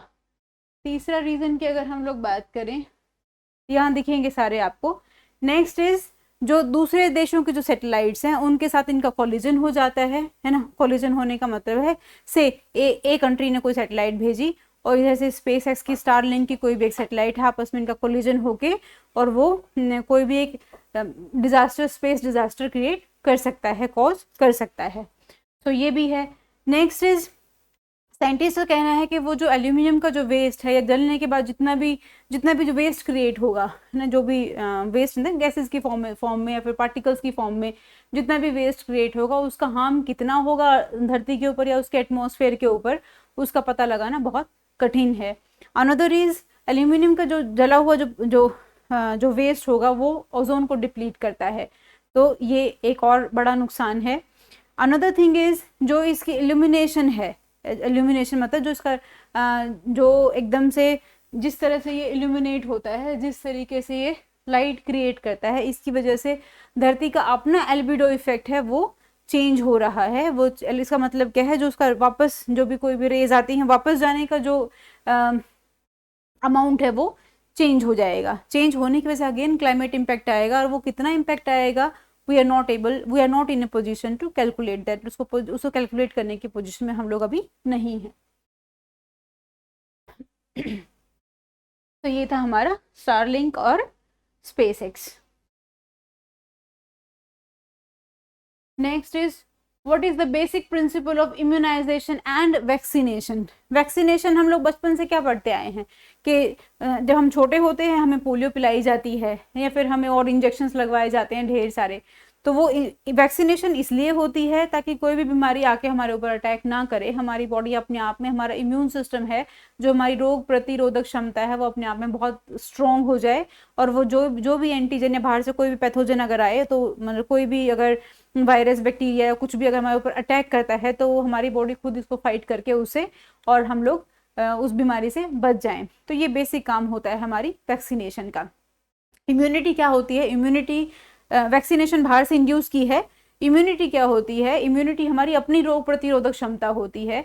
वैक्सीनेशन का काम है हमारी रोग प्रतिरोधक क्षमता को बढ़ाना। इसका मतलब क्या है, हमारे अंदर के जो WBCs हैं, जो वाइट ब्लड सेल्स हैं, जो फाइट करते हैं, जो दूसरे बाहर से कोई भी अगर कोई भी फॉरेन पार्टिकल हमारी बॉडी में आता है उसके साथ जो फाइट करके जो लड़ाई से हमें बचाते हैं, तो ये वैक्सीनेशन क्या करता है, उसकी मेमोरी पावर को बढ़ा देता है। मतलब उसको बता देता है देखो इस तरह का वायरस भी आपके ऊपर अटैक कर सकता है, इस तरह का कोई भी बैक्टीरिया या फंजाई या कुछ भी कोई भी पैथोजन आपके ऊपर अटैक कर सकता है। जब वो करेगा तो उसको आपको फाइट करके भगाना है।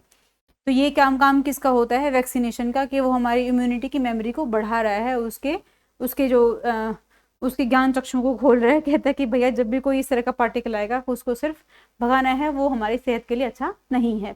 सब अब आते हैं वापस बेसिक प्रिंसिपल क्या इम्यूनिटी और वैक्सीनेशन का, कि आपकी जो इम्यूनिटी की मेमोरी को बढ़ाना, इम्यूनिटी को स्ट्रॉन्ग करना, ताकि कोई भी फॉरेन पार्टिकल हमारी बॉडी में एंटर करके हमें बीमार ना कर सके। ये बेसिक फंडा है। अब हम आते हैं ऑप्शंस के ऊपर। ए ऑप्शन क्या कहता है? It is based on the number of B and T lymphocytes. Of course this is, लेकिन डायरेक्टली नहीं है, ठीक है ना। इसके बाद it is based on property of memory of immune system. Yes, हम लोगों ने यही बात की है। वैक्सीनेशन ने क्या किया? हमारी इम्यूनिटी की मेमोरी को बढ़ा दिया, उसको बता दिया कि आप स्ट्रॉन्ग हो जाओ, इस तरह का कोई भी फॉरेन पार्टिकल, विदेशी वस्तु कोई भी आपके अंदर आएगी, बॉडी के अंदर आएगी, तो उसको हमें मार के भगाना है। It is based on antigen antibody interaction. Of course ये है, ये बेसिक प्रिंसिपल है, लेकिन इसका मतलब क्या है इम्यूनाइजेशन और वैक्सीनेशन का, कि हमने इम्यूनिटी को स्ट्रॉन्ग करना है। बाकी एंटीजन और एंटीबॉडी का इंटरेक्शन तो होगा ही। Based upon number of white blood cells, कितने डबल वाइट ब्लड सेल्स हैं इसके ऊपर ये डिपेंड करता है। अगर हम B और T सेल्स की जब बात करते हैं तो B सेल्स क्या करते हैं? B सेल्स क्या करते हैं? ये अटैक करेंगे इन्वेडर्स, जो भी बाहर से फॉरेन पार्टिकल हमारी बॉडी के अंदर आएगा तो B सेल क्या करेंगे? उसको फाइट करेंगे और उसको हमारी बॉडी को उसके हार्मफुल इम्पैक्ट से बचाएंगे। लेकिन जब हम टी सेल्स की बात करते हैं, टी सेल क्या करेगा, आई अटैक इन्फेक्टेड सेल, मेरी बॉडी के अंदर ही कुछ सेल मेरे इन्फेक्ट हो गए हैं, जो इन्फेक्ट हो गए हैं मेरा काम क्या है, जो ऑलरेडी अंदर थे वो इन्फेक्ट हो गए, उनको मार के भगाना, ये टी सेल्स का काम है। जनरली कैंसर क्या करता है ना, कैंसरस सेल्स होते हैं हमारी बॉडी के अंदर जो कैंसर क्रिएट करते हैं या कर सकते हैं, तो उनको मार के भगाना किसका, टी सेल का काम है। बाहर से कुछ अंदर आएगा तो बी सेल मारेंगे उसको, अंदर ही कुछ गड़बड़ हो गई है तो उसको ठीक करने के लिए टी सेल्स काम करेंगे, ठीक है ना। अभी हमें एक ही टिक करना है, सारे तो नहीं कर सकते। अब एक का मतलब क्या है, जो मोस्ट अप्रोप्रिएट होगा, मोस्ट अप्रोप्रिएट मतलब जो बिल्कुल सटीक होगा। ये सारे इम्प्लाइड हैं, लेकिन सटीक क्या है, ये हमारा based on property of memory of immune system, हमारे इम्यून सिस्टम को बढ़ाना, ये बेसिकली का बेसिक काम होता है वैक्सीनेशन और इम्यूनिटी का। कोरोना में क्या हुआ था, कोरोना में अगर आप देखेंगे तो बहुत सारा काढ़ा पी पी के हम लोग अपनी इम्यूनिटी बढ़ाते थे, ताकि कोई भी अगर फॉरेन बॉडी हमारी, कोई भी वायरस बैक्टीरिया कुछ भी हमारी बॉडी के अंदर आता है तो उसको मार के वो भगा देगा और हम बीमार नहीं होंगे। तो जितने लोग जो बहुत फिजिकल वर्कआउट करते थे, जिन लोगों ने बहुत सारा काढ़ा पिया और जो बहुत हेल्दी फूड खाते थे, वो लोग कोरोना से उतने इम्पैक्ट नहीं हुए जितने लोग अनहेल्दी थे, अनहेल्दी खाना खाते थे, या फिर उनका लाइफस्टाइल बहुत अच्छा नहीं था तो वो ज़्यादा उससे इम्पैक्ट हुए। तो ये बेसिक फंडा होता है हमारी इम्यूनिटी का, हमारी अपनी रोग प्रतिरोधक क्षमता का।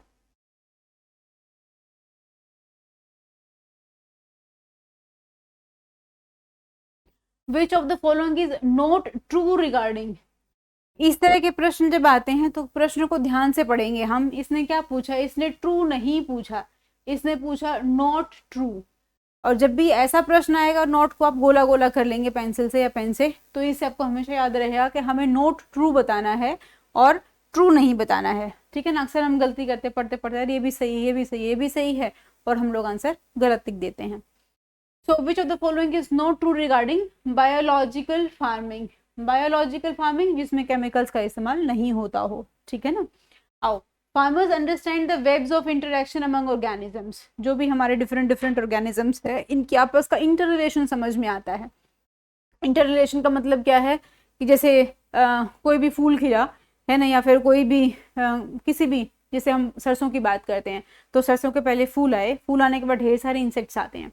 अब वो इंसेक्ट्स क्या करेंगे, वो उसके पॉलेंस को स्प्रेड करने में सहायता करेंगे, और उसके बाद क्या होगा, सरसों का फूल झड़ जाएगा, फिर वहाँ से बीज बनेगा, बीज के अंदर फिर बीज को हम लोग निकालेंगे और फिर उससे तेल बनाना है, जो भी करना है उसका वैसे इस्तेमाल करते हैं हम लोग। सो ये एक प्रोसेस है पूरा, इस पूरे प्रोसेस को फार्मर समझते हैं। हाँ जी, बिल्कुल समझते हैं। Use of bio control measures, bio control measures क्या होते हैं कि हम लोग जितनी बायोलॉजिकल चीजें उनका ही इस्तेमाल करें। जैसे चूहों को खाने के लिए कौन होते हैं, सांप होते हैं, सांप आएंगे चूहे को खा लेंगे। Rather than using pesticide in the field, हम अपने खेत के अंदर जो रोडेंट किलर्स को डालें या फिर चूहे मारने की दवाई डालें, उसकी बजाय क्या है, जो नेचर में ऑलरेडी सांप है उन सांप को ना मारो, सांप आएगा और सांप उसको खा लेगा, तो आपकी वो जो फसल है वो भी बच गई। या फिर ऐसे ही फ्रॉग्स हैं, फ्रॉग क्या करते हैं, वो इंसेक्ट्स हैं उनको काट लेते, उनको खा लेते हैं। तो ये अपना क्या है, ये अपना बायोलॉजिकल सिस्टम है, अपना नेचर का अपना सिस्टम है जो चीज़ों को प्रोटेक्ट करता है। वो फूड चेन के थ्रू एक के ऊपर एक, दूसरे के ऊपर तीसरा प्रीडेटर बैठा ही है। प्रीडेटर का मतलब है वो उसका भोजन है और वो उसका भोजन है, इस तरीके से ये मूव करता है। So use of bio control measures, जो बायोलॉजिकल जो प्राकृतिक मेजर्स हैं इनका इस्तेमाल करें, will increase our dependence on chemical fertiliser.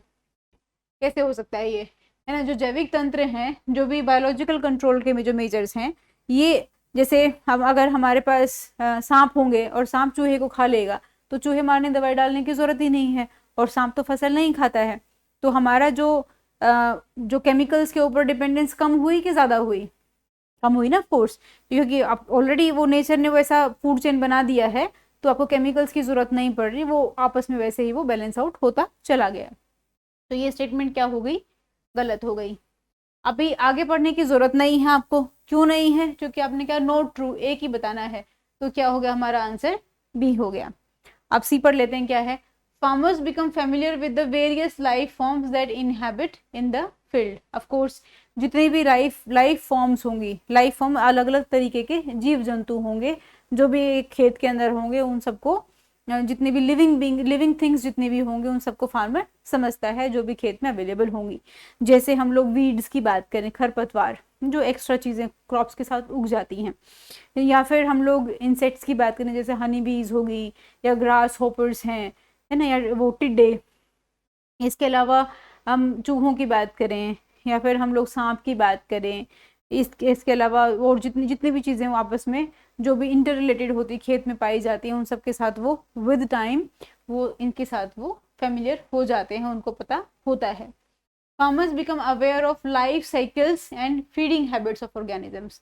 हाँ, वो लाइफ साइकिल के बारे में पता होगा उनको कि कौन किसको खाता है, कि ये फूड चेन किस तरीके से चलती है या किसकी लाइफ कितनी है, तो उसके लिए ये फार्मर्स को पता होता है और पता अवेयर हो जाता है वो, तो इसलिए ये बायोलॉजिकल फार्मिंग आसान हो जाती है, उसको पता है कौन किसका प्रेडेटर है। तो हम देखते हैं कि इसमें नोट ट्रू क्या है। नोट ट्रू हमारा सिर्फ ये है, use of biological measures will increase, ये होना चाहिए decrease our dependence on chemical fertilisers.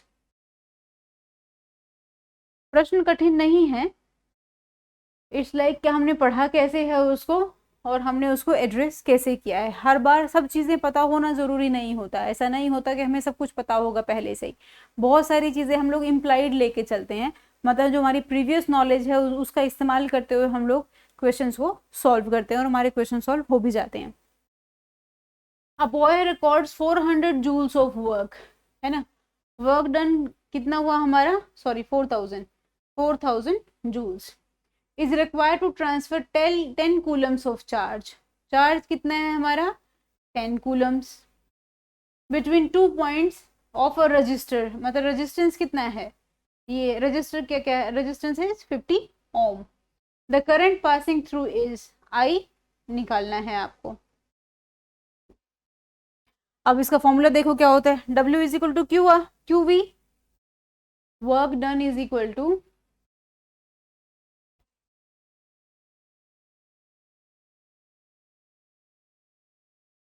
पीछे बता दूं क्या, हाँ, work is equal to charge into potential difference Q V, है ना।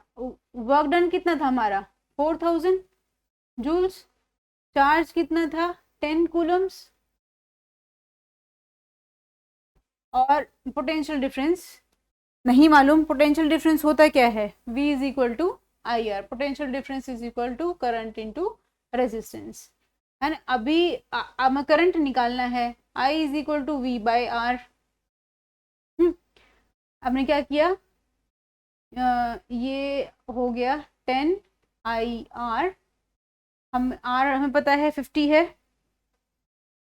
ये हो गया 10 आई, कुछ ज़्यादा ही गंदा हो गया, दोबारा लिख लेते हैं इसको।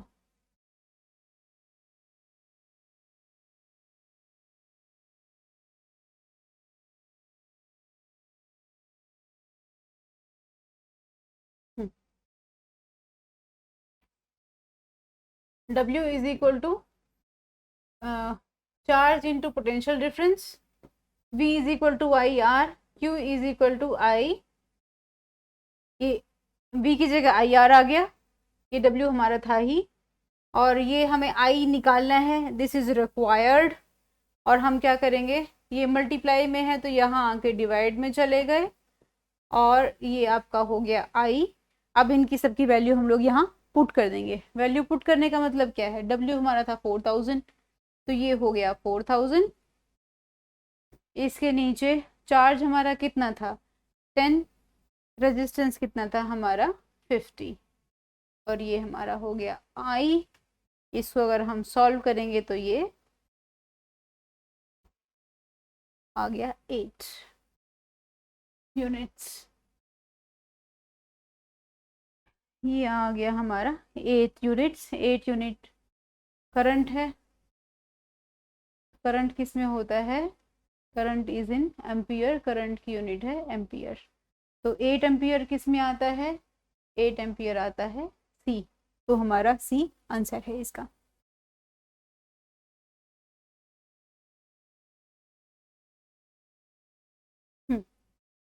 इसको एक बार और देख लेते हैं। Work done is equal to Q into V, V is equal to I R, अब Q है, V को रिप्लेस कर देंगे हम IR के साथ। जैसे ही रिप्लेस किया Q IR, I निकालना था, बाकी सब दिया है हम लोगों को, तो W के ये मल्टीप्लाई है तो ये जाके डिवाइड हो जाएंगे। यही रूल काम करता है ना हमारा लेफ्ट और राइट साइड को इक्वल करने के लिए। जैसे यहाँ x y दिया है और यहाँ z दिया है, और अगर हमें x निकालना है तो x is equal to z by y हो जाता है, क्योंकि यहाँ मल्टीप्लाई है तो यहाँ आके ये डिवाइड में कन्वर्ट हो जाता है। ठीक है ना, बेसिक मैथ्स है ये। अभी ये इधर आया और सबकी हम लोगों ने क्या किया, वैल्यूज़ पुट कर दी, और वैल्यूज़ पुट करने के बाद इसको हम लोगों ने W की वैल्यू, Q और R की वैल्यू पुट करते ही I की वैल्यू आ गई। और हम ये हमेशा ध्यान रखेंगे कि जो भी आएगा उसकी हम लोग यूनिट साथ में लिख दें, वो लिखी ही है उसने, क्योंकि सॉल्व नहीं करना है, ऑप्शंस में से कोई एक टिक करना है, तो इस तरह की मिस्टेक अक्सर इस कोई मतलब नहीं है उसका, होती नहीं है, लेकिन मेंस में हम इसका ज़रूर ध्यान रखेंगे। So this was your science section. Okay, hello everyone. So let's start to explain the questions related to the Indian geography asked in our test series question paper number 1, okay, of 4th November. Okay, so let's explain this question number 11. First question of Indian geography, we can see here. निम्नलिखित tiger reserve और प्रस्तावित tiger reserve से संबंधित जोड़ियों पर विचार करें, है ना। देखिए यहाँ पर 2 कॉलम बना करके आपका ये पूछा हुआ है कि इसमें से सही जोड़ी जो है कौन सी है ना। तो कोड वाला क्वेश्चन है जो कि जनरली इंडियन ज्योग्राफी वाले सेक्शन में CGPSC में पूछा ही जाता है ना।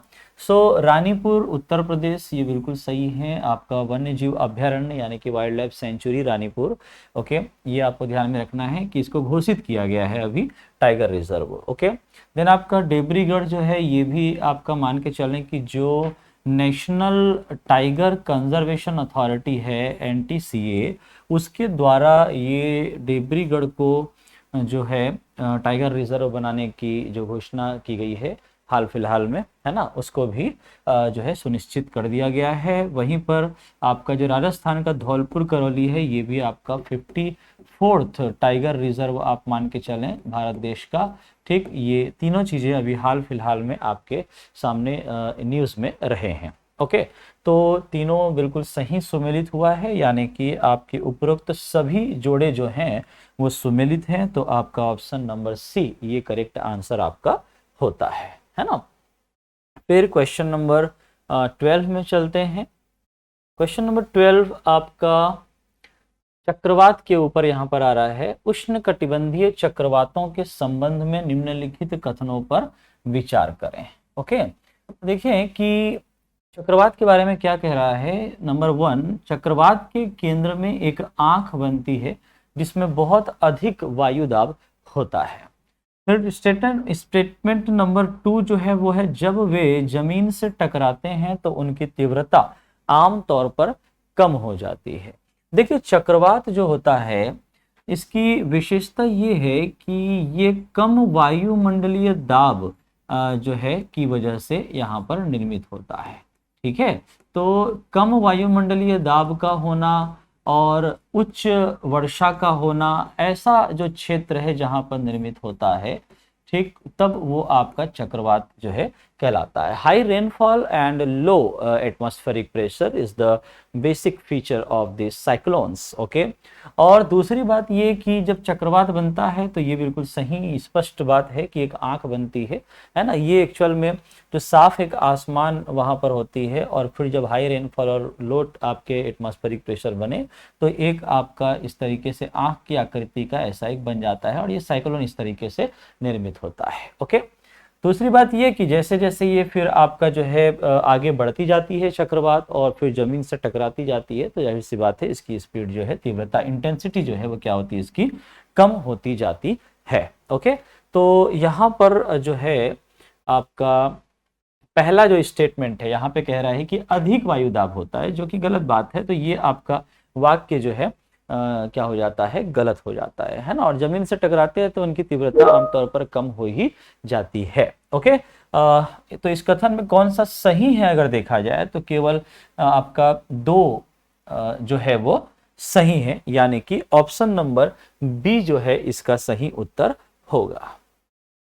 ओके, नेक्स्ट क्वेश्चन हमारे पास आ रहा है अल नीनो के संबंध में, है ना। अल नीनो और ला नीनो जो है एक आपका कहना चाहिए कि महासागरीय धाराओं में ये आपका एक फिनोमिना या पैरामीटर उत्पन्न होता है, जिसमें बेसिक अगर टर्मिनोलॉजी की बात की जाए तो जियोग्राफी जो है, भूगोल, उसके तहत ये हम जानते हैं कि एल नीनो जो है वो आपका एक स्पेनिश वर्ड है, ये वहाँ से आया है स्पेनिश भाषा से, जिसका मतलब ये होता है छोटा लड़का या बालक ईसा मसीह, ठीक है, इसके रूप में किया जाता है, यानी कि statement number 1 is correct. Okay, number 2 है आपका ये कि अल नीनो मध्य पूर्व भूमध्य रेखीय प्रशांत क्षेत्र में समुद्र के पानी का गर्म होना है, जो हर कुछ वर्षों में होता है पेरू के तट की गर्म अवस्था। ये भी बिल्कुल सही है। जो हमारा पैसिफिक ओशन है, ठीक, वहां पर दरअसल जो इक्वेटोरियल विंड होता है ना, नॉर्मल कंडीशन में वो जो इक्वेटोरियल विंड है,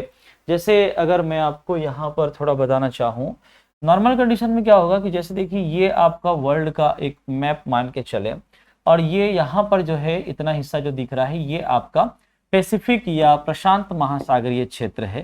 तो यहाँ पर जो हवा जो बह रही होती है, जिसमें दक्षिणी प्रशांत जो हवाएं होती है वो इस तरीके से बहती हुई, है ना, फिर ये ऐसे मूव करती है इस तरफ, ओके, है ना, इस दिशा में मूव करती है।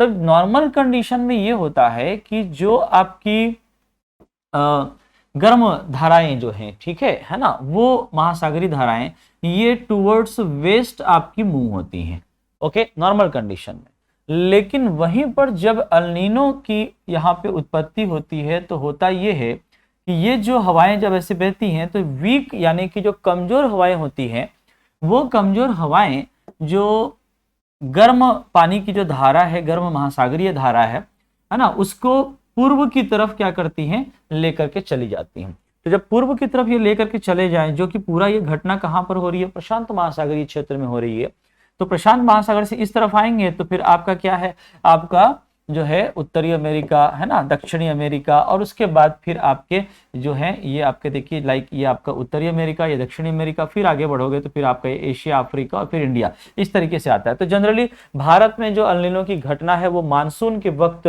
जब मानसून चल रहा होता है भारत में, तो उस समय ये मौसम में कम वर्षा से दृढ़ता से जुड़ी हुई है, यानी कि मानसून के टाइम पर कम बारिश हो रही है तो उसका प्रभाव ये है कि अल नीनो ने अपना प्रभाव दिखा दिया है। ओके, ये इस प्रकार से भारत की जलवायु को भी प्रभावित कर देती है।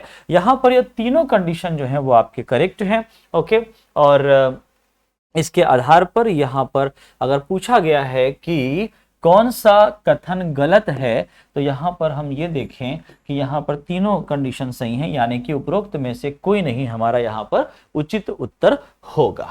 ओके, फिर जरा आगे बढ़ें। अगला प्रश्न आपका आ रहा है पूरे 7 करोड़ के लिए। अच्छा, चलिए देखिए, भारत की लाल मिट्टी का निर्माण किसके अपक्षय के कारण हुआ है ना। भारत की जो लाल मिट्टी है ये आपकी कम वर्षा वाले जो क्षेत्र हैं वहां पर आपका क्रिस्टलीय आग्नेय चट्टानों के वजह से या उसके अपक्षय के या उसके टूटने से बनती है, ठीक है। मुख्यतः अगर देखा जाए तो दक्कन का पठार है, दक्कन के पठारी क्षेत्रों में वहां पर मुख्य रूप से आग्नेय या इग्नियस रॉक्स जो है ज्यादातर वहां पे मौजूद हैं, तो उनके उस एरिया में जहां पर वो डिस्ट्रीब्यूटेड है, वितरित है, वहां पर जब आपका लो रेनफॉल वाला जो एरिया जो निर्मित होता है ना, वहां पर अपक्षय जब होता है यानी कि टूटती हैं जब चट्टानें, तो उसकी वजह से जब मिट्टी बनती है तो वो लाल मिट्टी का निर्माण करती है। याद रखेंगे, है ना, कि किसी भी मिट्टी के निर्माण के लिए जो मूल पदार्थ जो होता है, वो मूल पदार्थ या पेरेंट मटेरियल जो होता है वो क्या होती है, चट्टान होती है ना। चट्टानों से ही मिट्टी का निर्माण होता है। ओके, ठीक। चट्टान ये एक भूगर्भिक संरचना है, जियोग्राफिकल स्ट्रक्चर है, और जो मिट्टी या सॉइल है वो आपका सरफेस स्ट्रक्चर है जो हमें दिखाई पड़ता है। ओके, फिर हम अगले पॉइंट पर चलें। यहां पर आपका एक क्वेश्चन आ रहा है पिक से। ओके, हाईएस्ट पिक या डिफरेंट जो आपके हिल्स की जो ऊंची चोटियां हैं उसके बारे में यहां पर एक प्रश्न है हमारे पास। बहुत बढ़िया शानदार प्रश्न है, देखें इसको जरा हम लोग। 4 यहाँ पर पिक्स के नाम दिए हुए हैं और उसके बाजू में उनका लोकेशन या जिस हिल के बारे में वो रिलेटेड करते हैं वो आपका दिया हुआ है। और क्वेश्चन हमारा ये है कि कौन सा सही सुमेलित है ना, कौन सा सही सुमेलित है, ये हमारा प्रश्न यहाँ पर आ रहा है। ओके, तो देखिए जरा मैं आपको इनका लोकेशन अगर मैं दिखाऊं, है ना, तो देखें कि किस तरीके से समझ सकते हैं। देखिए ये आपका जो है भारत देश हमारा प्यारा,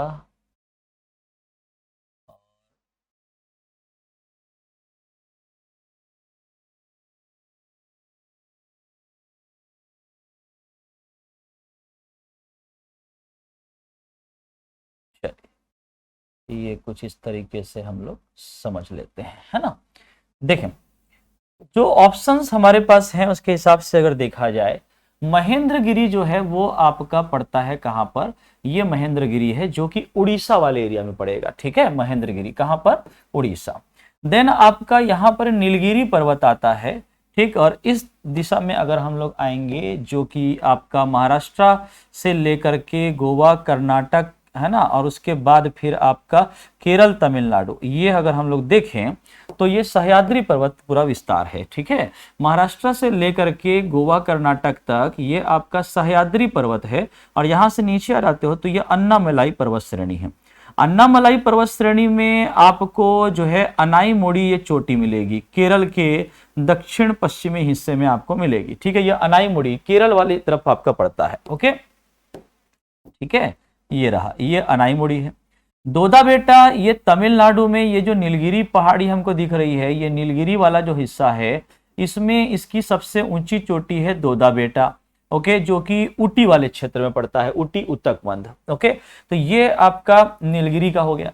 फिर देखो यहां पर जो है मध्य क्षेत्र में आओगे तो इधर यहां पर एक नर्मदा नदी ऐसे बहते हुए आती है ना अमरकंटक से। ठीक, उसके नीचे आपका जो है ये महादेव की पहाड़ियां यहाँ पे फैली हुई है। ठीक है, सतपुड़ा वाले हिस्से में, ठीक, महादेव पहाड़ी, उसी सतपुड़ा का जो महादेव हिल है उसमें आपका क्या पड़ेगा, उसमें आपका जो है धूपगढ़ पड़ेगा। क्या पड़ेगा, धूपगढ़ यहाँ पर आपका आ जाता है। ठीक, पचमढ़ी वाला जो एरिया है ना वहां पे पड़ता है, ये धूपगढ़ है ये। ओके, ठीक, ये हमको याद रखना। तो देखो कुल मिला के यहाँ पर जो हमारे पास ऑप्शन था उसके हिसाब से यदि हम लोग बात करें, है ना, तो महेंद्रगिरी ये आपका उड़ीसा, और उड़ीसा मतलब पूर्वी घाट, तो ये बिल्कुल सही है ना। डोडा बेटा चोटी हमने पढ़ा कि ये तो नीलगिरी में है। इलायची की पहाड़ी ये तो अन्नामलाई वाले पर्वत श्रेणी में है। ओके, है ना, कौन से पर्वत श्रेणी में, अन्नामलाई। ये देखिए यहां पर ये पूरा इलायची की पहाड़ियां हैं अन्नामलाई पर्वत श्रेणी में, तो यहां पर ये आपका अनाईमुड़ी पड़ रहा है। ओके, तो अनाईमुड़ी अन्नामलाई पर्वत श्रेणी में है, यानी कि ये नीलगिरी वाला, ये वाला आपका गलत हो गया। ठीक, डोडा बेटा जो है वो नीलगिरी में है, और यहां से हिसाब से देखो अनाईमुड़ी आपका इलायची की पहाड़ी वाले एरिया में आपका पड़ जाएगा। क्या ये बात समझ पा रहे हैं आप, है ना। ठीक, याद रखेंगे। तो ये दोनों ऑप्शन आपके क्या हो गए, गलत हो गए। और वहीं धूपगढ़ ये महादेव की पहाड़ी, सतपुड़ा पूरा रेंज वाला हिस्सा उसी में ही पड़ता है। तो ये आपका देखें, जैसे अगर मैं इसकी हाइट भी आपको बता दूं तो महेंद्रगिरी ये आपका 1501 मीटर इसकी हाइट है। डोडा बेटा जो है ये आपका 2637 मीटर इसकी हाइट है।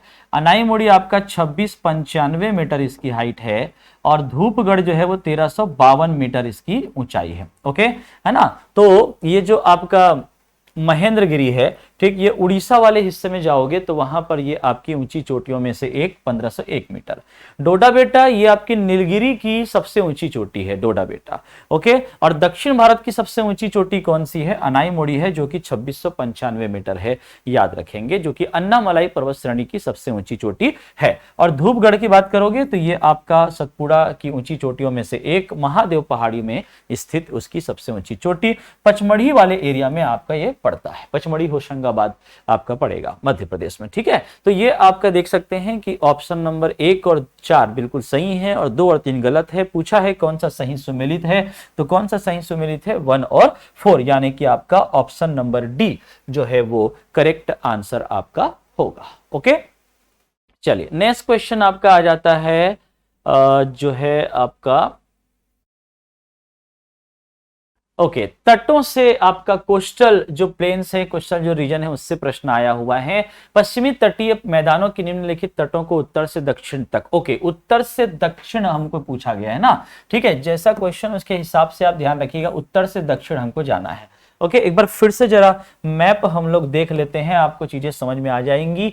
देखिए भाई, आपका जो तट है, कोस्टल रीजन, समुद्र से लगा हुआ किनारा, तो देखिए ये यहाँ से आपका जो है ये पाकिस्तान का एरिया, यानी कि ये जमीनी भाग यहाँ से चालू होता है, जो कि आपका ये जो आपका बांग्लादेश वाला दिख रहा है हिस्सा, यहाँ तक आपका पूरा ऐसे रहेगा। ओके, ठीक, तो अब ये जो हिस्सा आप देख रहे हैं ना, यही हिस्सा क्या है आपका अरब सागर और जो क्या बोलते हैं आपका बंगाल की खाड़ी, इससे लगा हुआ एरिया है ना। ओके, तो यहां पर तो ये कच्छ की खाड़ी है, तो ये जो हिस्सा आपका लगा हुआ है ऐसे, ठीक, ये आपका क्या हो जाएगा, ये कच्छ का तट हो जाएगा, ठीक है, कच्छ का तट।